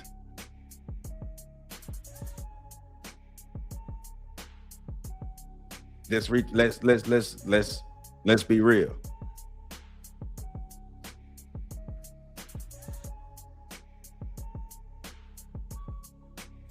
Feel free to jump in here, because they're saying he met this young lady, Katie, and that he stayed back. According to the reporting, Katie is saying no. He said he was going to go with his friends. According to the reporting, the friends say no, he left us his phone because there was no reception. Dad, have you found any consistencies? Have you spoken directly with any of his friends? Well, the first inconsistency was you called me and tell me my son stayed on the island to talk to a girl. My son would never do that. That's not in his character. I didn't raise none of my kids to do that. The second thing is, you say he doesn't have his phone. He doesn't leave his phone. I would wake up sometimes in the morning and Nolan would have his phone here right in my face. And I'm waking up cussing and fussing like, boy, you don't get the camera on my face. And he just laughing and giggling and stuff like that. So that's twice. To me, there's two lies that he told me as a father. Like I said, we went on the island. And actually, a classmate of mine called me that morning as we were going out to the island with Nolan's coach. He's look. 40. We are really, once again, emotions. People are in their feelings and people aren't thinking. People aren't thinking because people are in their feelings and emotions. Look at the comments. Well, won't you go talk to the attorneys? Let's be real. Let's stop it. Let's stop it and be adults about this.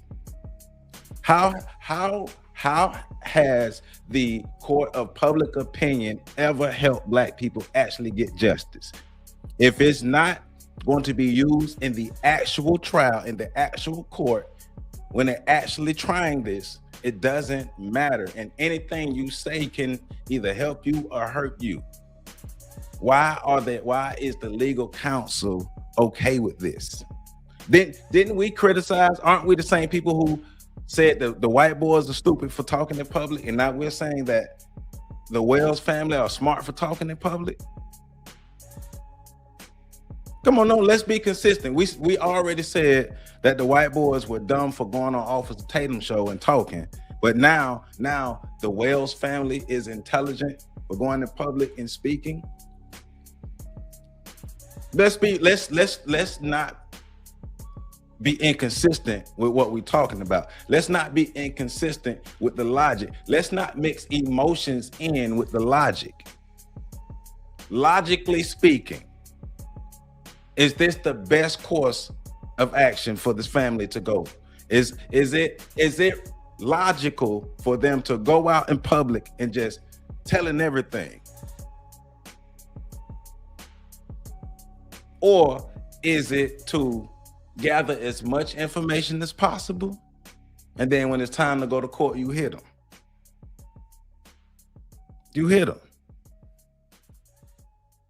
Because you can do both. You can grieve and collect all your information and move strategically at the same time. You don't have to. How is this helping them? What is this going to do? Because everything that's being said will have to be proven in the court of law. It's not how people feel about it. It's not what people think about it. Everything that is speculated from either side will have to be proven in a court of law.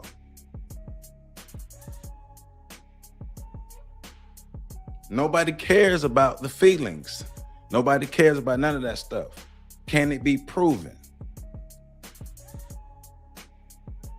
Once again, if I'm the defense team, I'm recording everything they saying. Now, fortunately for them, the defense is dumb too. The defense are dumb too because they speaking in public. So fortunately for them, that kind of balanced that out because both of them are crazy enough to go in public and keep talking. But the one main difference in this is the white boys are backed by a system that is powerful. The Wells family isn't backed by a system. The Wells family is backed by Ben Crump now. Who has the most power? The state of Mississippi or Ben Crump now?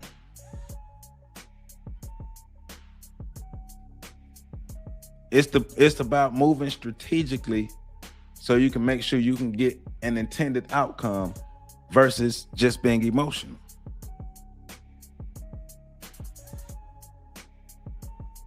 So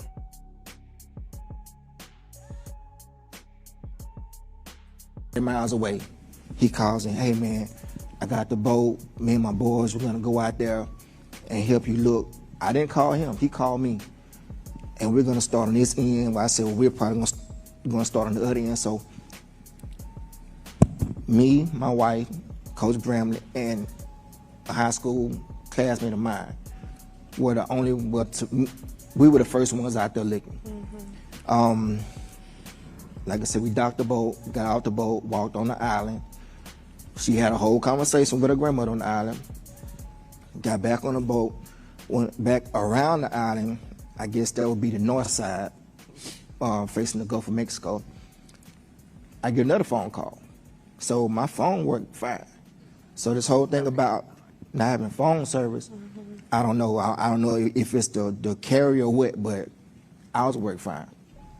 I think those around maybe 8 o'clock. Yeah, because we finished up around. Who was it? Jackson County or the? Yeah, Jackson County Sheriff. What's going on, PC? Boats, they finally showed up. By that time, I was like, he's not out here. I was more focused that he was at someone's house. That was the so. That's where my hopes and feelings were. So we left.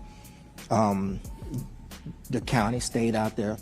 My friend, he stayed out there because he called. He was like, well, we're going to stay out here a little bit longer.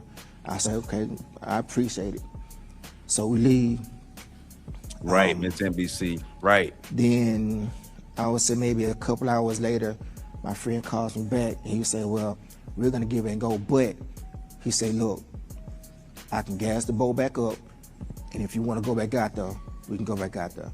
I said, I don't want to go back out to the island. I have a feeling that he's not there, and I don't want to go back to the island. So he said, he said, well, if. And I'm surprised that even they would convince Elmore. Like if I'm Elmore, I'm like, we're not speaking publicly on this. Like if anything is going to be said publicly, it's going to be the lawyers, and they're going to make specific statements and not give away as much information and not give away any information. That's the thing. Not give away information.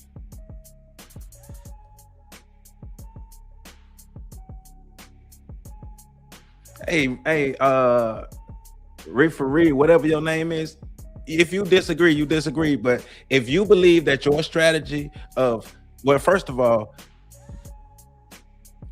learn to disagree without ad hominem. First of all, you in your emotions, and cool, you disagree, but show me where going out speaking publicly about the case actually helps the case. Show me where going out speaking publicly about the case helps the case. Show me. Don't get in your emotions. Be logical. Where has that actually helped? How does that help? Show me the case where going out publicly, just spilling all the information actually helped the case. Show me. Why do you think the majority of the time people are instructed by their legal team to not speak in public? Why does that happen? Why does that happen?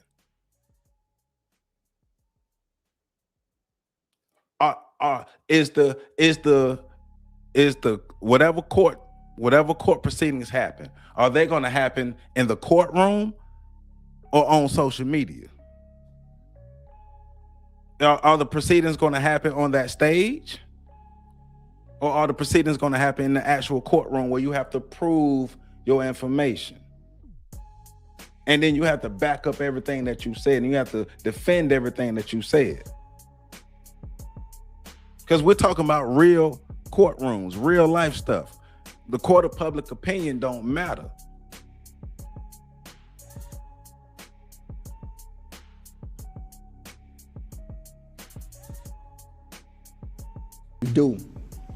We can go right now. I said, don't worry about it. I appreciate you coming out there. But he said at that time that helicopters were out there, more Coast Guard, more people were out there. So we get back on land, and as far as the keys, what was that night?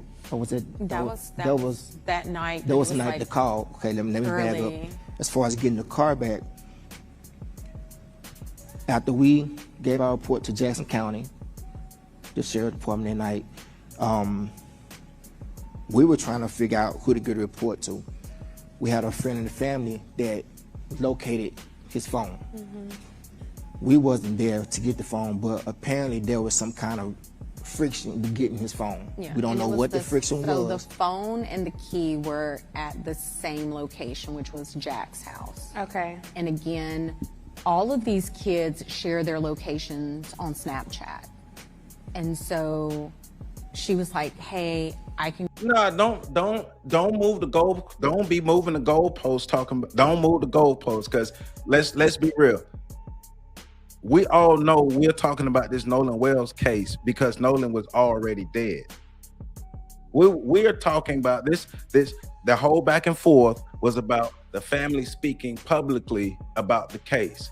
It was never about Nolan's life overall. We already know Nolan is passed. We already know that. You all were arguing that they should be speaking publicly, and we're saying that that is hurting the case. The goalpost is being moved now. Don't move the goalpost. That's disingenuous to move the goalpost. We already know Nolan wasn't here. We already knew that. That's why we're looking at this case. That's why we've been examining this for over a month. We already knew that. The conversation was about the family helping or hurting their case speaking publicly. The conversation has been about their legal counsel not being wise, because if their legal counsel was wise, they wouldn't be giving up all this information in public. They wouldn't be saying all this stuff in public. The same thing, the same criticism that we had for the white boys who claimed that they were Nolan's friend. The same criticism that we had for them, the first interview that they did with Officer Tatum. It's the same criticism. It's the same thing. Why are you talking in public? How is that helping the case? Because we're talking about legal strategy now, right? Legal strategy.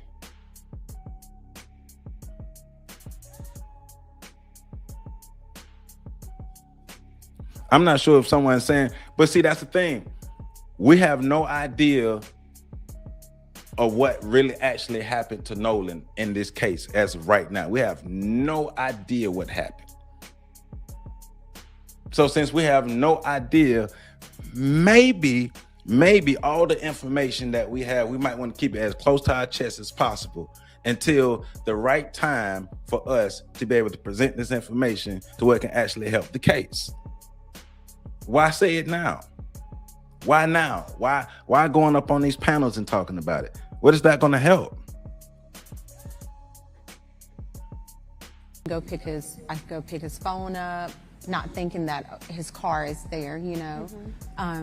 Which what's going on, Renee? Everything she was doing, her and the boys, they went out. Like, we were all out searching for him that night. And yeah, like Elmore was saying, there was an issue, some type of friction. The cops ended up coming and they left. And so then kind of the same thing when we came to pick up the key, Elmore went up there asking for the key, didn't know where the key was, and all of a sudden we know where the key is. Let's see, hold But see, this and this is another thing that bothered me too. When we got to the house, you know, it was some of his other friends were there, you know, and they were, you know, beating on the door like, "What Nolan there? What Nolan there?" You know, beating on the door trying to get in the house. So I walk up to the door and I'm calming them down, because for one, okay, you're loud. Two, you're in these people's house. So if you take these people's house, this could be a whole nother issue. Sure, I'm wrong. Okay, sure, it's me. I need you guys to calm down. I need them to kind of trust me as being the adult. Okay, so I can it's get me. something out of it. Everybody can read the comments. So I get them out. Everybody can read the comments, but it's me. And everybody can read the comments. Okay. But remember,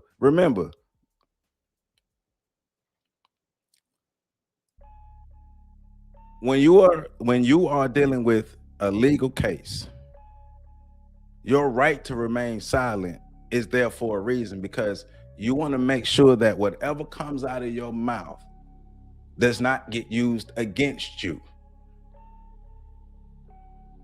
Because if this really is about helping the case, you're going to be careful about what you say, because whatever comes out of your mouth can be used against you. And you got to make sure that whenever you put yourself in an environment to divulge whatever comes out of your mouth, it's in an environment that can actually help the case and not hurt the case.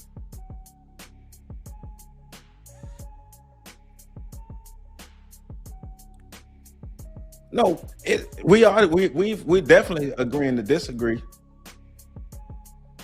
But that's my point I'm making. Whatever comes out of your mouth should be in a realm and in a manner that helps your case rather than hurting your case. This is not the proper venue. This is not even normal legal practice. It's not normal legal practice for the counsel to have their client just out here just all talking about the case. They don't do that. They don't do that.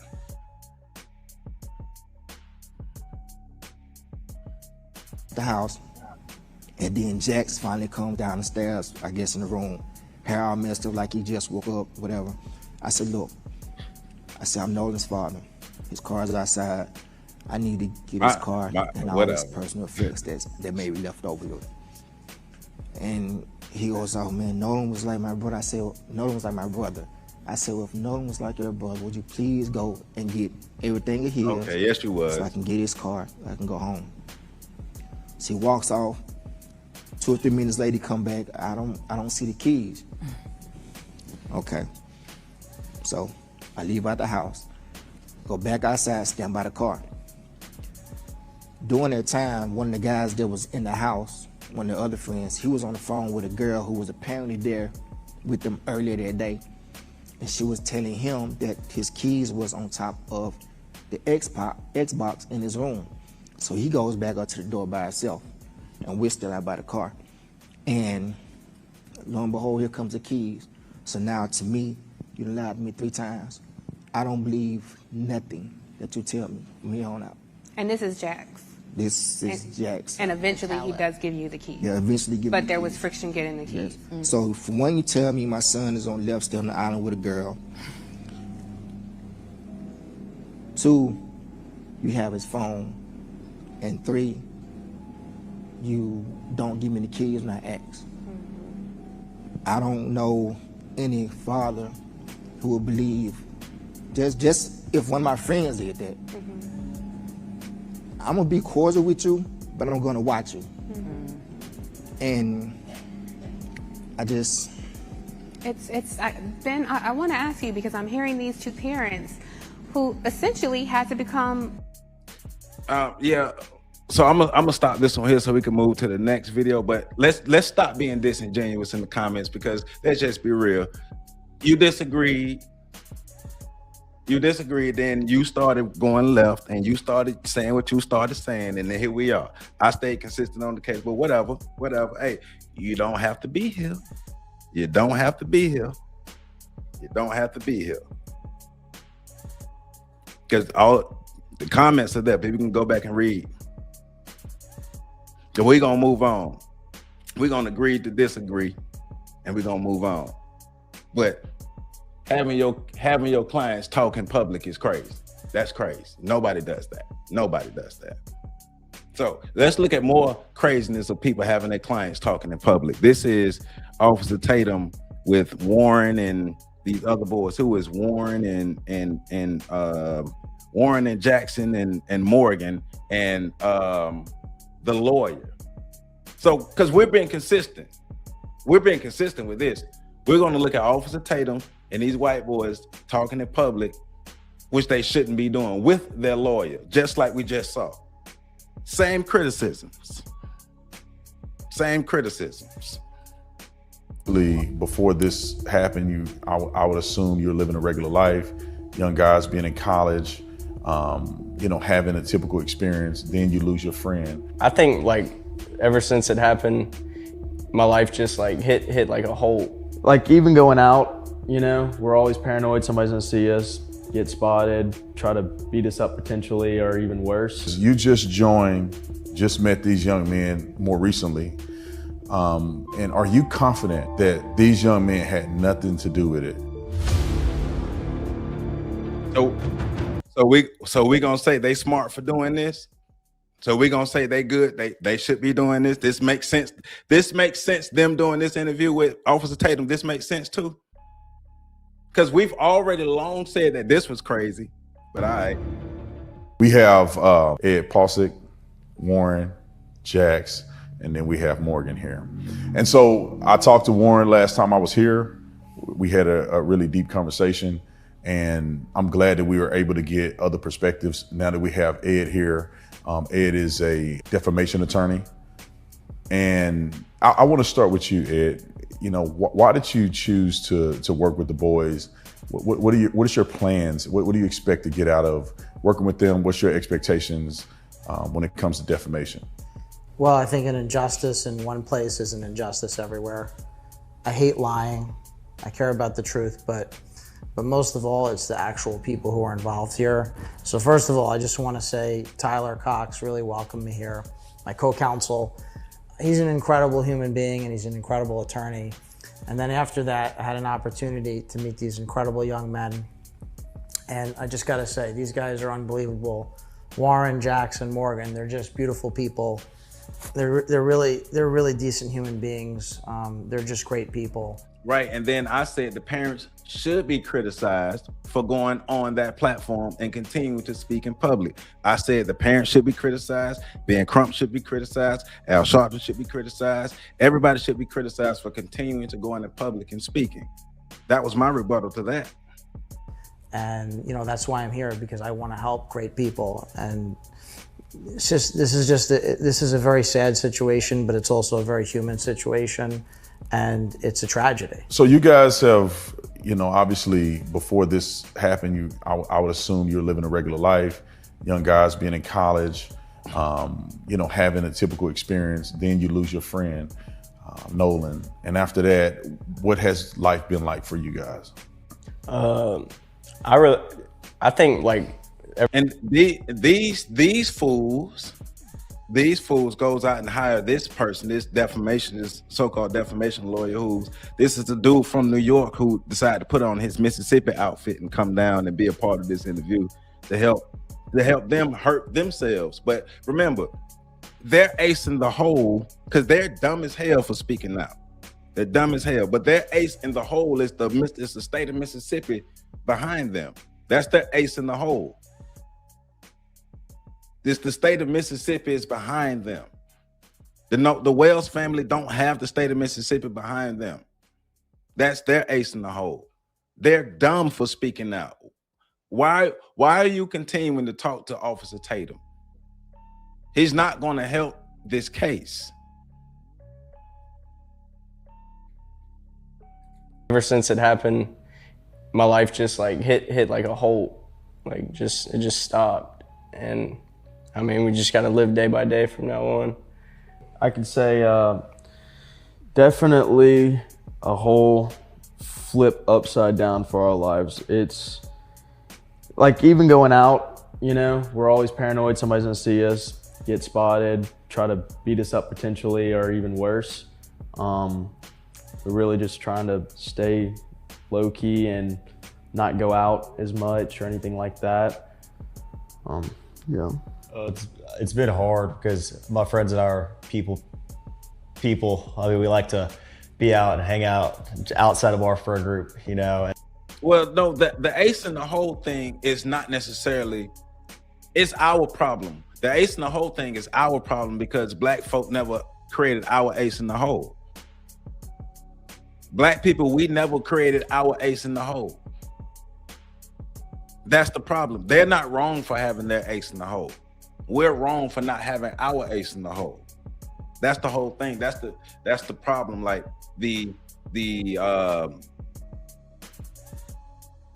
lack of power, the lack of continuity, the lack of unity, the lack of codification from black people. So when black people operate as individuals against the system, you're gonna always get stepped on. Like every group of people is supposed to have their ace in the hole. And because we don't have our ace in the hole, we're mad at other people for having their ace in the hole. And that's why things like this is always bad for us. It's always bad for us because we don't have an ace in the hole. We don't even today, we don't spend time creating an ace in the hole. We don't give a damn about creating an ace in the hole because everybody is only concerned about their own individual things. The rugged individualism has got us to where we are. Like they're doing everything that they're supposed to do to protect themselves. And we're doing everything we can do to weaken ourselves. And we don't get it. Individuals will never defeat systems. But that's why they're supposed to have the ace in the hole. And not being able to like go certain places or, you know, walk around in public because our head's always on a swivel. It's really affected all of us. I mean, especially in like my family's standpoint, my safety comes first. My friends and family safety come first too. And it's been really hard because I'm worried about like my family as well with me, and it's hard. But you know, we're just going day. They not worried about the Wells family. I tell you that they wasn't worried about the Wells family. And remember, from what the mother was saying, if they love Nolan so much, why weren't they out searching for Nolan? If they love Nolan so much, why weren't they out searching for Nolan those days?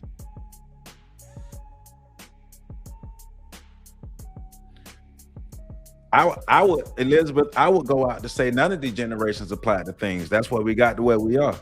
I agree that my generation is still learning things, but I would go further and say none of the generations past, let's say past since what, maybe the 60s, none of the generations since maybe the 50s or the 60s have applied anything. That's what I would say.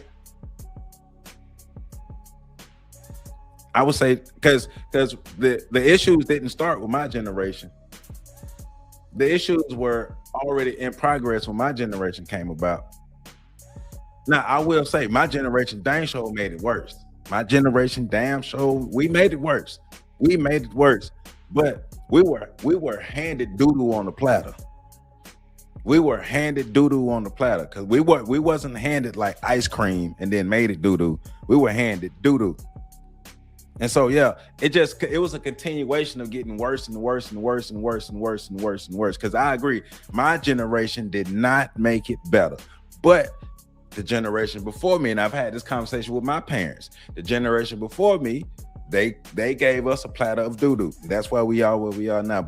And it kept going on and going on and going on and going on and going on.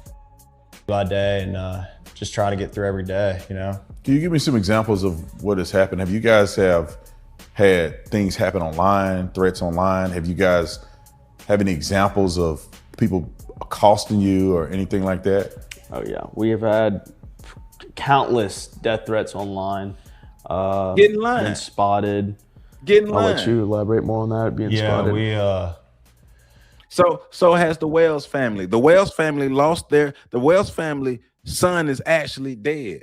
Nolan is actually dead and the parents are still getting death threats. Get in line. I mean, people have obviously just pointed us out. I mean, as a group and even on a one-on-one setting, I think it's really just like awkward because I don't want to talk about this, and I know my friends don't want to talk about this anymore. Zorro, I do believe it was better we're then still than it is mourning one now, of but our I don't best think it friends' was great. death, and it's hard to speak about it when. But I you do know, agree. like sometimes we just need some alone time, or sometimes we just need to, you know, lay back and not be around all this. And I mean, I've been called out in public, and I haven't been in public that much. I know my friends have had encounters in public. The threats have been insane from, you know, my stepmom, my dad, my mom, just everyone included, like even my brothers and my sisters. And it's. Are they slow? Is it me or are they slow? So you all are the main people that was with Nolan Wells that day. It's been over a month. We haven't learned anything in this case to help us either way. You were the people that were around him. You were the ones say you love him, and you were confused about the threats you're getting. Are we serious? Like you said, it is all about them. They've made themselves the main victims in this. They've made themselves, and that's one of the main jobs of Officer Tatum, of the Officer Butter Biscuit Raccoon, is to help make them the victims.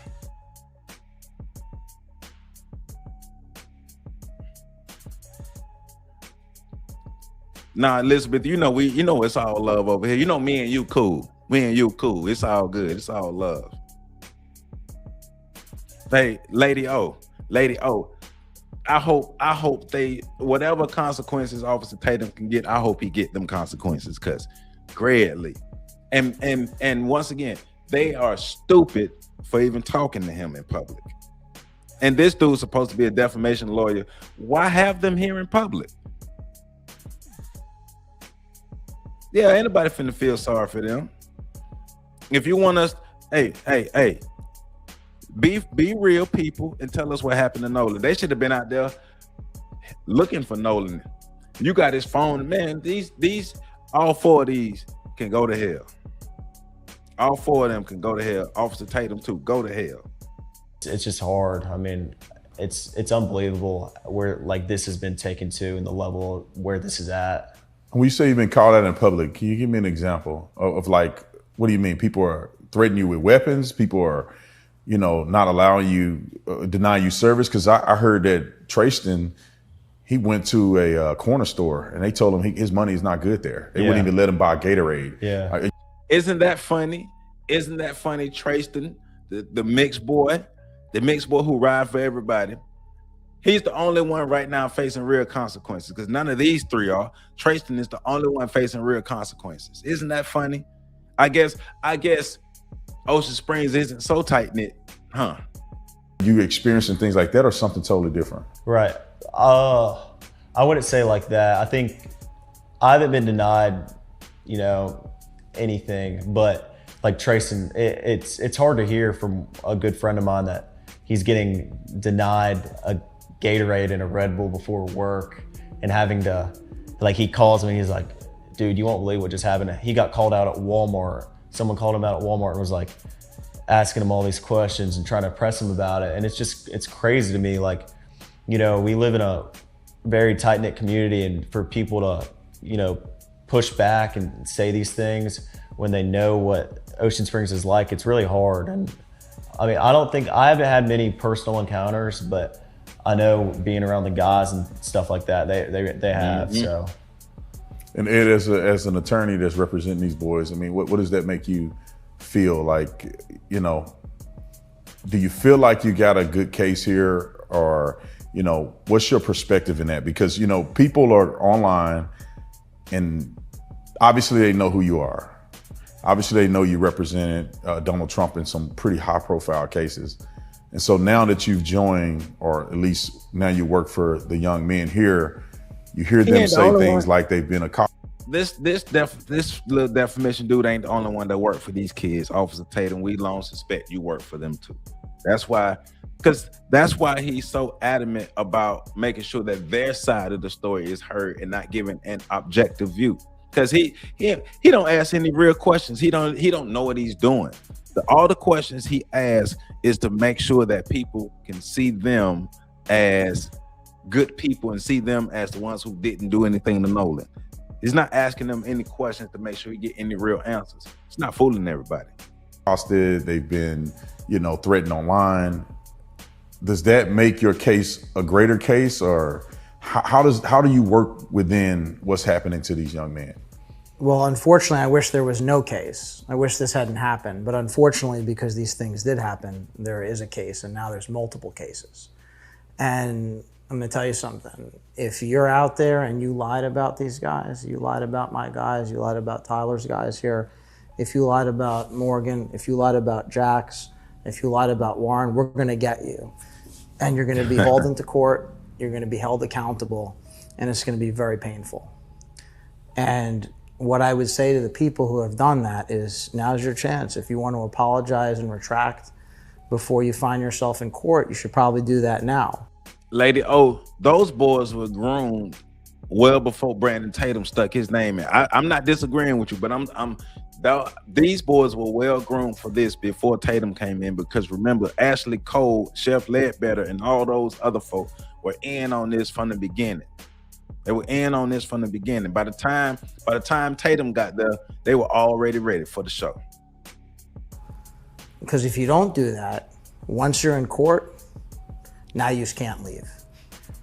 You won't be able to get out of it. We're not going to name names because there's some other folks who are doing that, and we want to be better than that. And I want to emphasize this, right? We're not here to guess. We're not here to speculate. We're only going to deal in facts, right? And here's the most important thing, right? Right. We don't know how Nolan Wells died. No one here is saying we know. But what we do know is Morgan, Jax, and Warren had nothing whatsoever to do with Nolan Wells' death. And so I'm guessing he's only representing these three. He's only representing these three because there was a lot of people out there with them. So I'm guessing he's only representing these three, and he's only caring about what happened to Morgan, Jackson, and Warren, I'm guessing. And that's what's important. And unfortunately, because there are people who want to divide a town and come in from the outside and tell people what to think and so their narrative is it's been pissing me off. Nolan's death didn't divide the town. It's the response to trying to find justice for his death is what's dividing the town. Notice that. Notice what they keep saying. They're never saying that Nolan's death is what's dividing the town. They're saying the response to Nolan's death. Oh, it is a threat, Elizabeth. It's a threat. But they're saying that the response to Nolan's death is what's dividing the town. If that's friendship, I don't want none of it. Hit neighbor against neighbor, it compounds the tragedy. It magnifies the tragedy. And I just want to say this. Here's why it's an even bigger tragedy. Because my friends here, Morgan, Jax, and Warren, these guys are not just the finest that Ocean Springs has to offer, finest that Mississippi has to offer. These are the finest young men that America has to offer. Really great people. And Tyler actually taught me good Ocean Springs people. That was one of the first things I heard when I got here. So I'll just say that they're good Ocean Springs people. Sorry to interrupt. I know you're enjoying this incredible interview. Nah, true. What you're saying is true, Nemesis. You spot on. But just in the context of what they're saying, they keep saying that the response to it is what divided the town. But yeah. Make sure you hit the like. Nothing to do with it. Nothing to do with it. And how confident are you? Because you just met these young men more recently. And are you confident that these young men had nothing to do with it? Confidence not a strong enough word. In fact, beyond a reasonable doubt is not strong enough. There's a 0% chance that they did anything wrong. But you're a defamation lawyer. You're not a criminal lawyer. You're a defamation lawyer. Never mind. So this is not 90%. It's not 99%. It's not 99.9999. There's no decimals. There's no anything. It's 100%. 100.000%. Nothing. They did nothing wrong.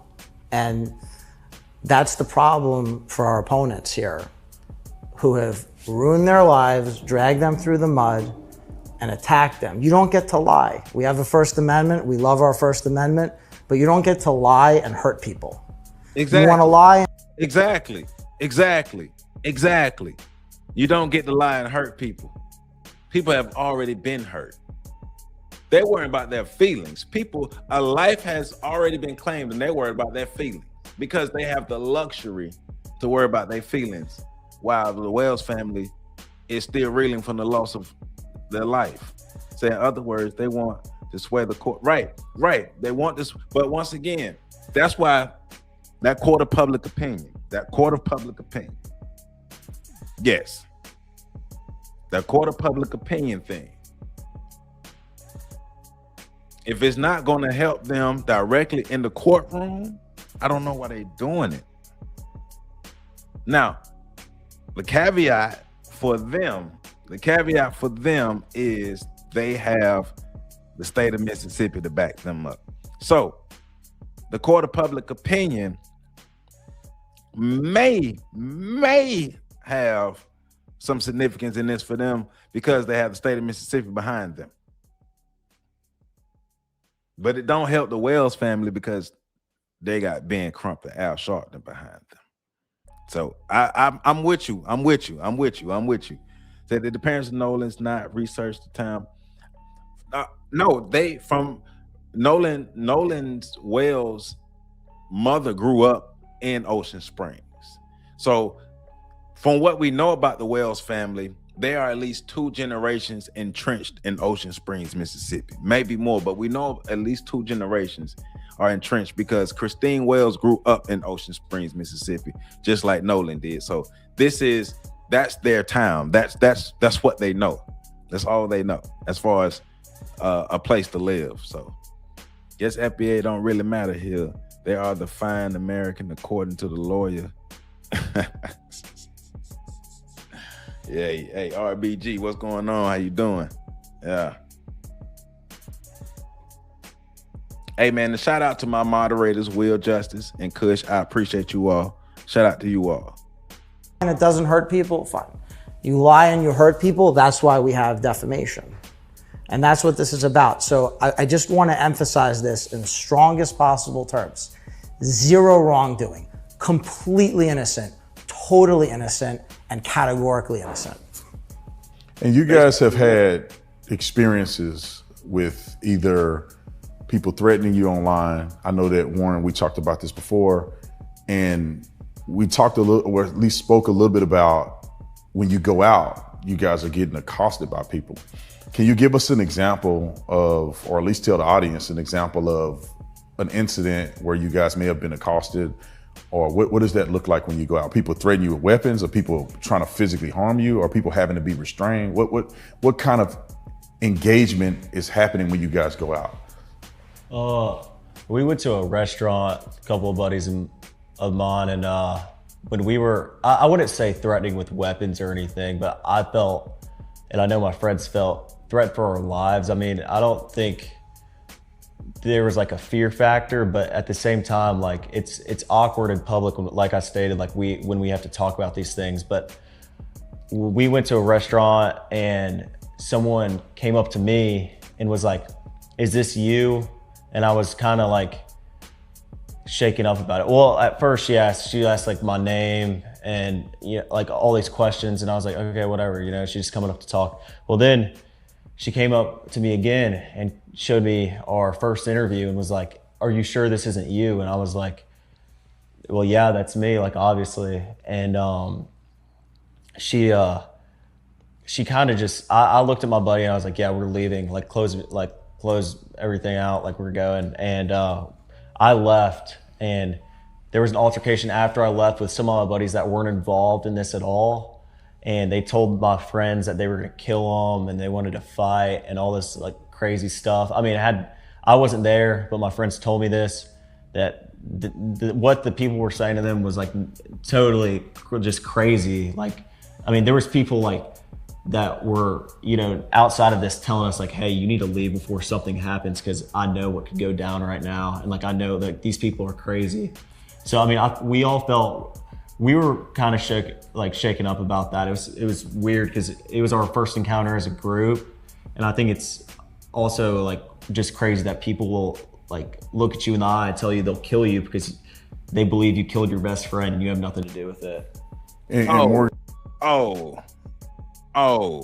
shut up, man. Shut up, man. That usually is what's happening. But remember, the one who suffered the most is Nolan. But it's all about them. We keep forgetting this is not the Nolan Wells case. This is the Warren Jackson Morgan case now, because their feelings matter more than anything else. Warren Jackson, were you guys there? Yes, we were there. I was there. I didn't hear the part where they said they were gonna kill him and stuff, but I did hear whenever she came up to him originally, she was like, "Hey, you have like TikTok or anything like that? Your face looks really familiar." And he was like, "No, I don't have TikTok, anything like that." And she was like, "Oh, okay," and then walked off, and then came back with, like you said, the first interview on her phone and showing him. She's like, "So this isn't you."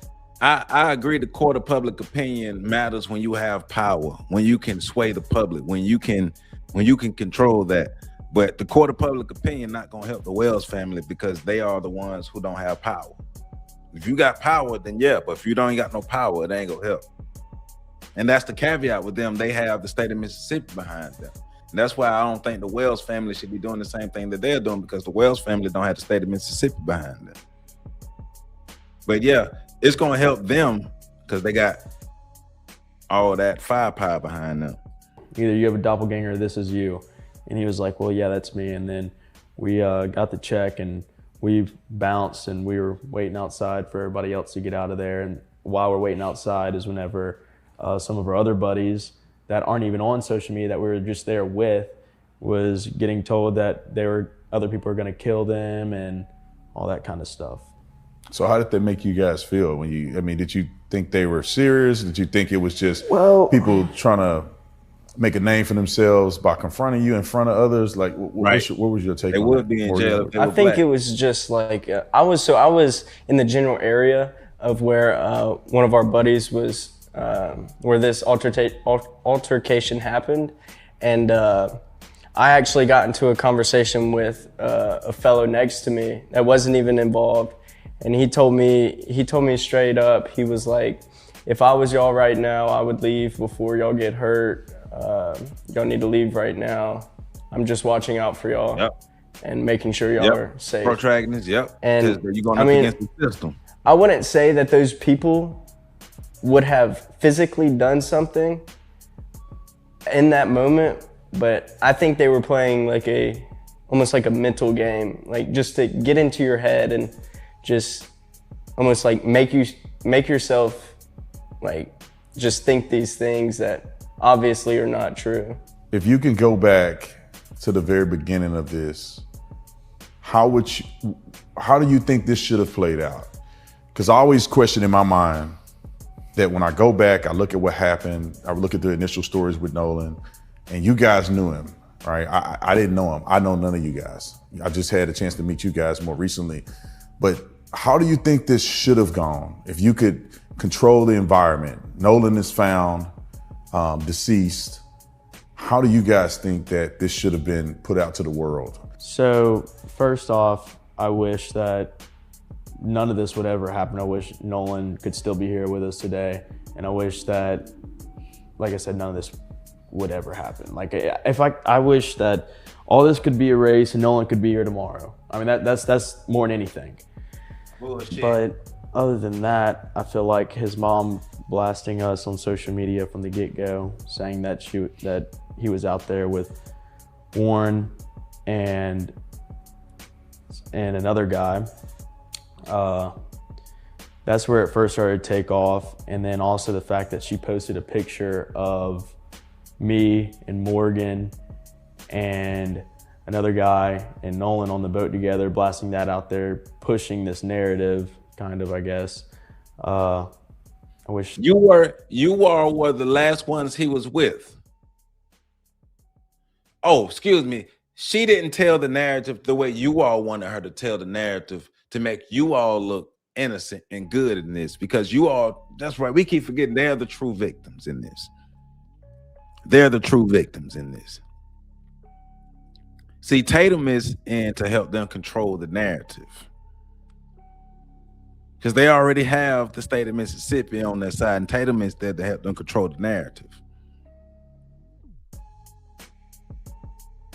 That's why the Wells family don't need to be speaking in public no more. Go get your go work in silence and get your strategy together. You're not going to defeat this media system. You're not going to defeat it. Your best job is to fight it in the courtroom instead of trying to fight it in the court of public opinion. And it's going to be an uphill battle from that. Same thing we said in the Carmelo case, same thing we said in these other cases. It's going to be an uphill battle to be able to get any type of justice. Man, these boys are wild, and they are, everybody in this screen, everybody screams except me can go to hell. I wish that would have never happened either, and I don't think if those would have never happened, a lot of this stuff wouldn't have been as viral or don't blame her all over the for talking about what country happened at this to her point. son. Like she's not supposed to do that. Countrywide news story that is just blown out of proportion, and the fact so she's not supposed to go to social media and say, hey, this is what happened to my son. My son is missing. She's not supposed to do that? Right. That it was our best friend and it's not what people are saying it is what hurts the most. I mean, that was because even in that, he was our best. That was her son, fool. That was her son. You think your little flimsy friendship is stronger than the bond that he has with his mother? And she's supposed to negate her feelings for your feelings. Guilty.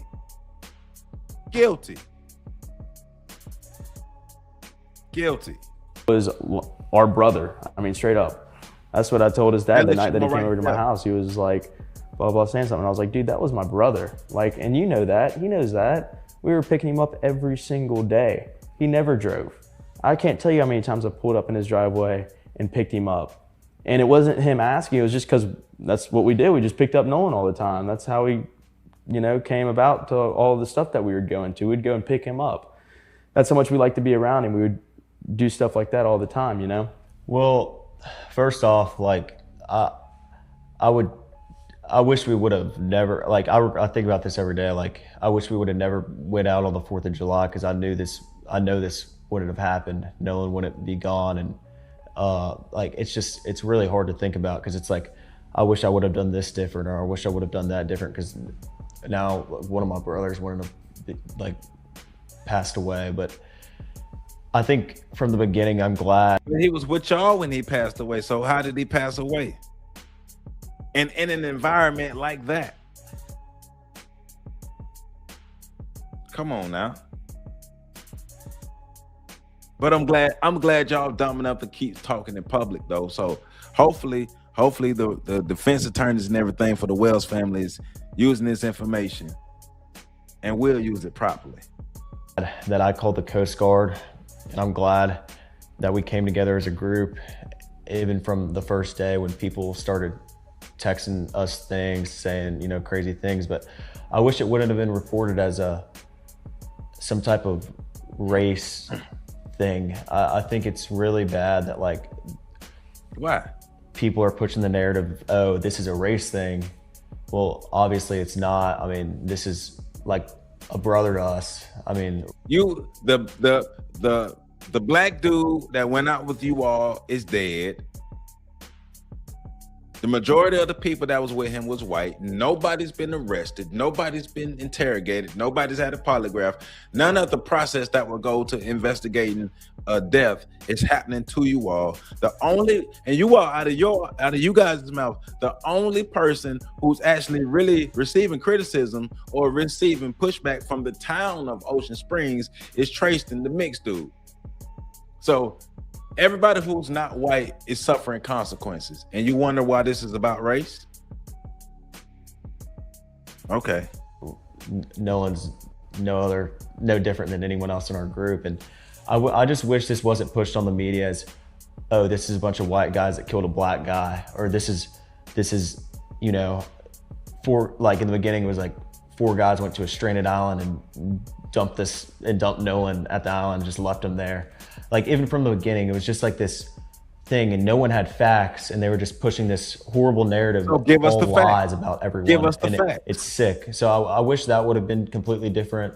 I'm glad I called the Coast Guard. I'm glad I made the first contact within all of this. I'm glad I was the first one that called Christine Wells that night and told her that we haven't heard from her son. And I'm glad that I did all of that, but I hate the way this has been perceived by the media and portrayed. This has like been absolutely horrible with the way and the things that they've said to us and done. But other than that, I mean, there's not much I would change from my point of view and my friend's point of view. I think we did everything right, and I know we did nothing wrong. They did everything right to cover it up. That's what he mean. They did everything right to cover it up. I think I also want to say, I think it's so criminal that they took something so anti-racist and flipped it into something super racist. Like they took, this is the definition of anti-racism. I mean, that we did not look at Nolan any different. The definition of anti-racism is the black man hanging out with the white people who end up dead and none of the white people know what happened. That's the definition of anti-racism.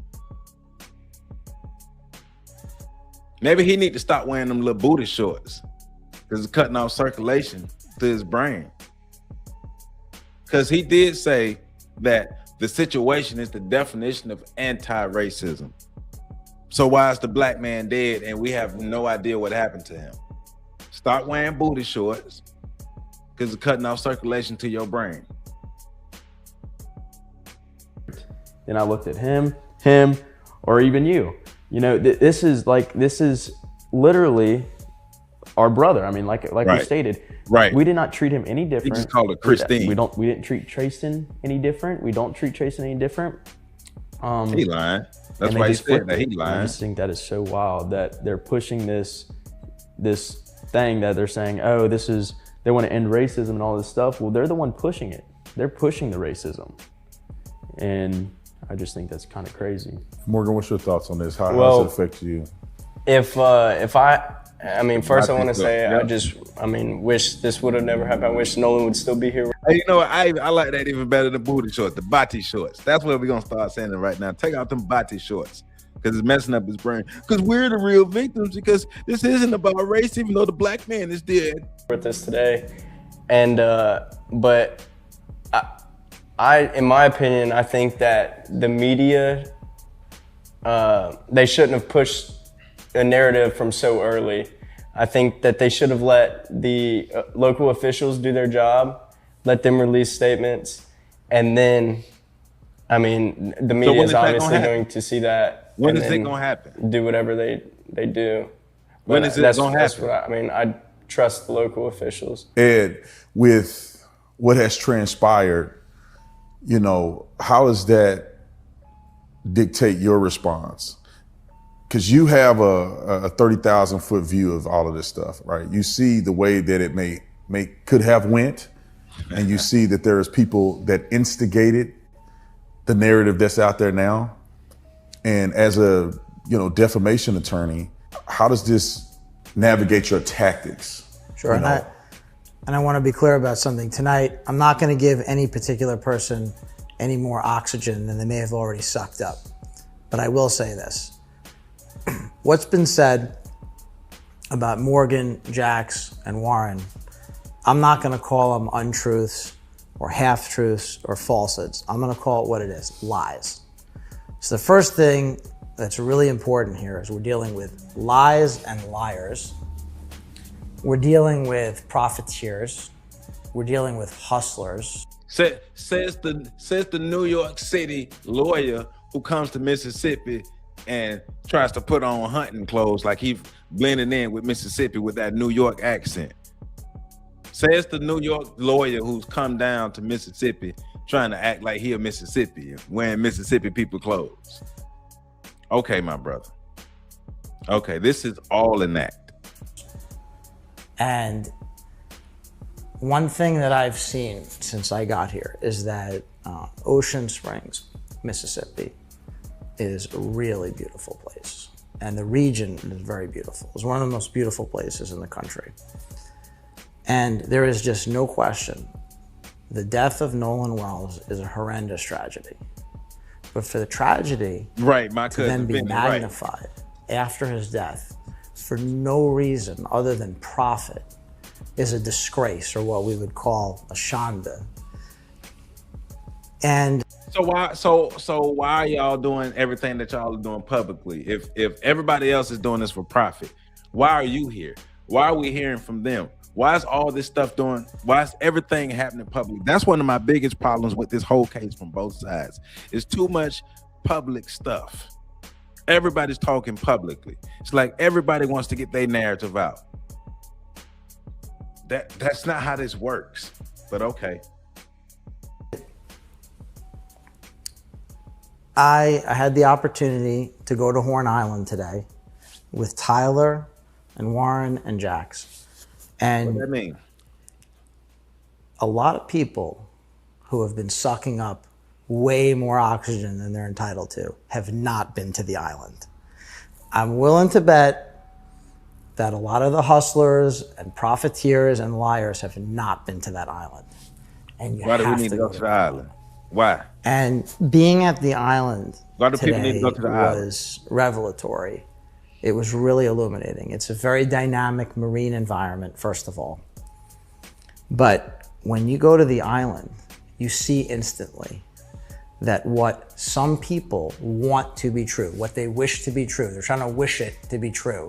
They're trying to make it true through their lies. So he's trying to get us to believe that if we go to Horn Island, we can come to the conclusion that Nolan Wells drowned. If we just go to Horn Island and we see it, that will help us come to the conclusion of Nolan drowning. Well, how? How? I want him to explain that. Actually not possible. It is a very, very long and narrow barrier island. It's basically very low sand dunes. And in the particular part of the island that we're dealing with, there are no trees. It's hardly any foliage, hardly any tree cover, hardly any plants, and it's wide open. And on July 4th, there were thousands of people there. Right, and nobody saw him? There is no possible. So if he drowned, how come nobody's seen him? And thousands of people are there. So if he drowned, nobody's seen him. Or is a massive cover-up going on, right? Possible way that anybody could have committed a murder in broad daylight on a barren, windswept island that is narrow and was just swamped with people that day in broad daylight. Right, so that means, he shouldn't have drowned in front of everybody, and he shouldn't have been taken out in front of everybody. So he shouldn't be dead. But something happened to him, and he's no longer with us. So what happened to him that he's no longer with us in front of all those thousands of people? What happened?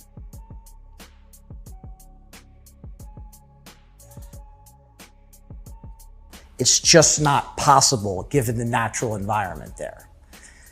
And that leads me to the next point, which is this. Once you know what the timeline is, when you combine the timeline with the actual dynamics of the island itself, all of the lies completely unravel because it isn't possible. And here's why. Why? Morgan, Warren, and Jax left the island at about 4:30 p.m. That's it. They were gone. That is not open for debate. So that's a fact. They were gone.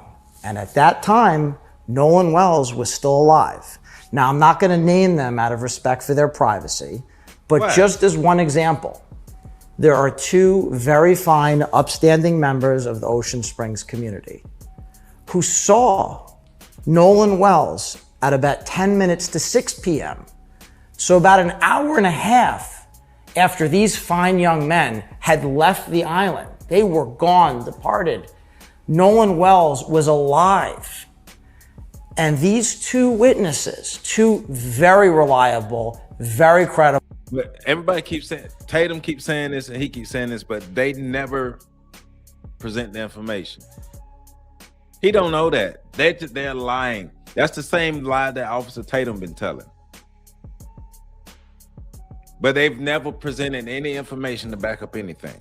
And very upstanding members of the community, they saw Nolan and they've known Nolan for years. There's no chance that they made a mistake. And by the way, this can be corroborated through other evidence, other eyewitness accounts. Do it. Do and it. That's the end of it right there. Do it. That's before we get into everything else about the situation. And when I look at this, I feel like there's levels of defamation and areas of defamation.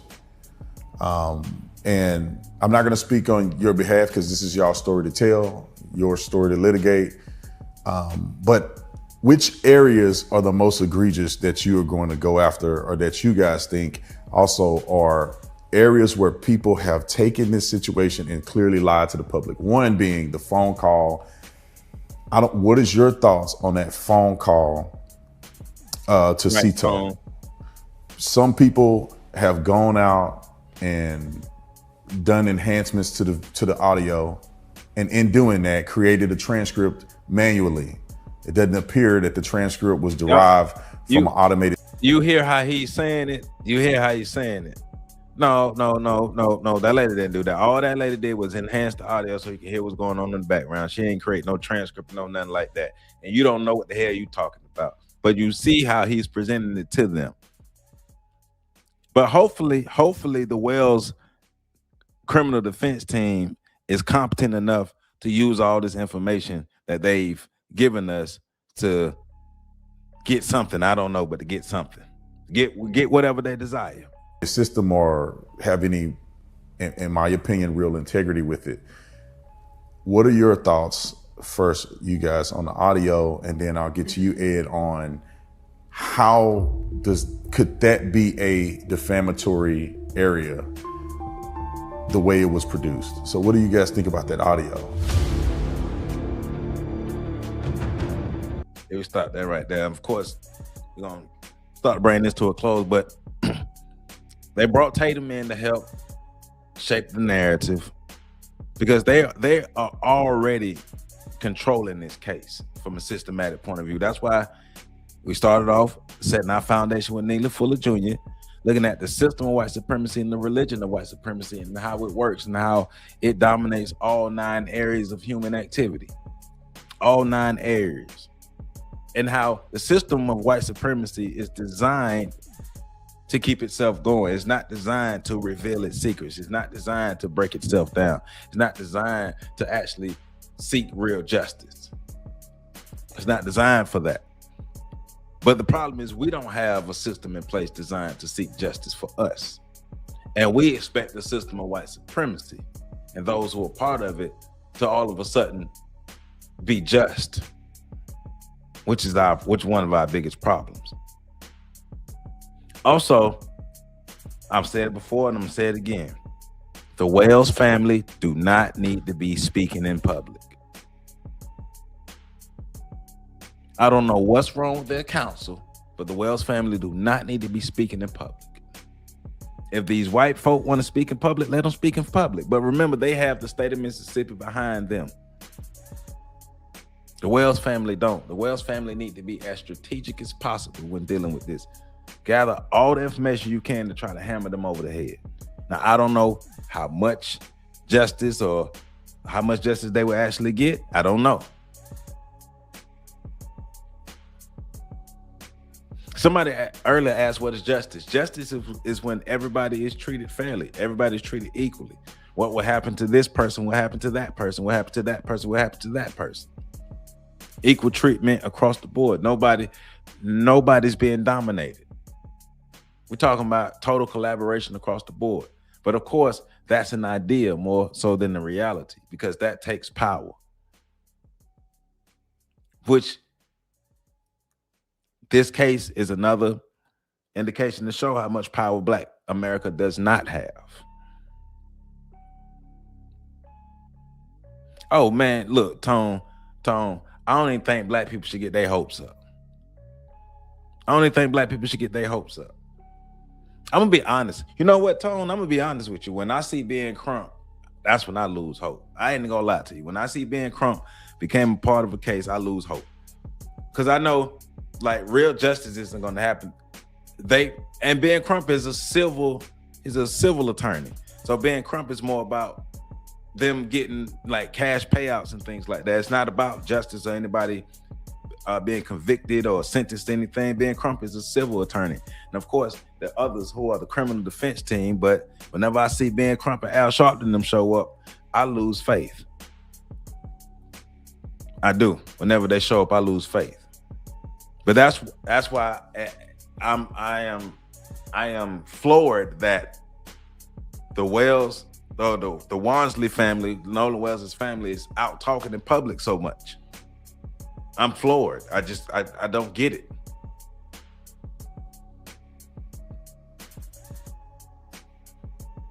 Hey, look here. Strategy matters. Strategy matters. But my other thought is, what if Ben Crump, Al Sharpton and them are really onto this just to help promote them and promote their profile and not really help the Wansley family seek the justice that they're seeking? What if that's happening? Right. Whenever they show up, it's gonna be some bull. So that's another thought I've been having. Like, what if Crump and them are not there to really help them, but to just help promote himself, and now Sharpton them to help promote themselves. So yeah. But that's my show today. We ain't agree on everything, but we worked it out because we grown. So I appreciate everybody tuning in.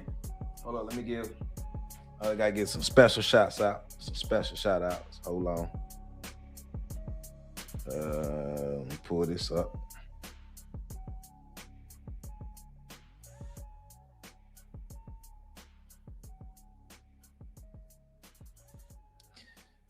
A special shout out to Elizabeth Turner. Thank you, Elizabeth Turner. Special shout out to you. Special shout out to Miss NBC. Thank you. Special shout out to Lisa Clark. I appreciate you. Shout out to Renata Woodford. Thank you. Bowie, Sarcros Bowie. Thank you. Me Kim, as always, Me Kim Tate. Thank you. Gene Morgan, thank you. I appreciate everybody. Jacqueline Budd, thank you. I appreciate everybody who support what we got going on over here.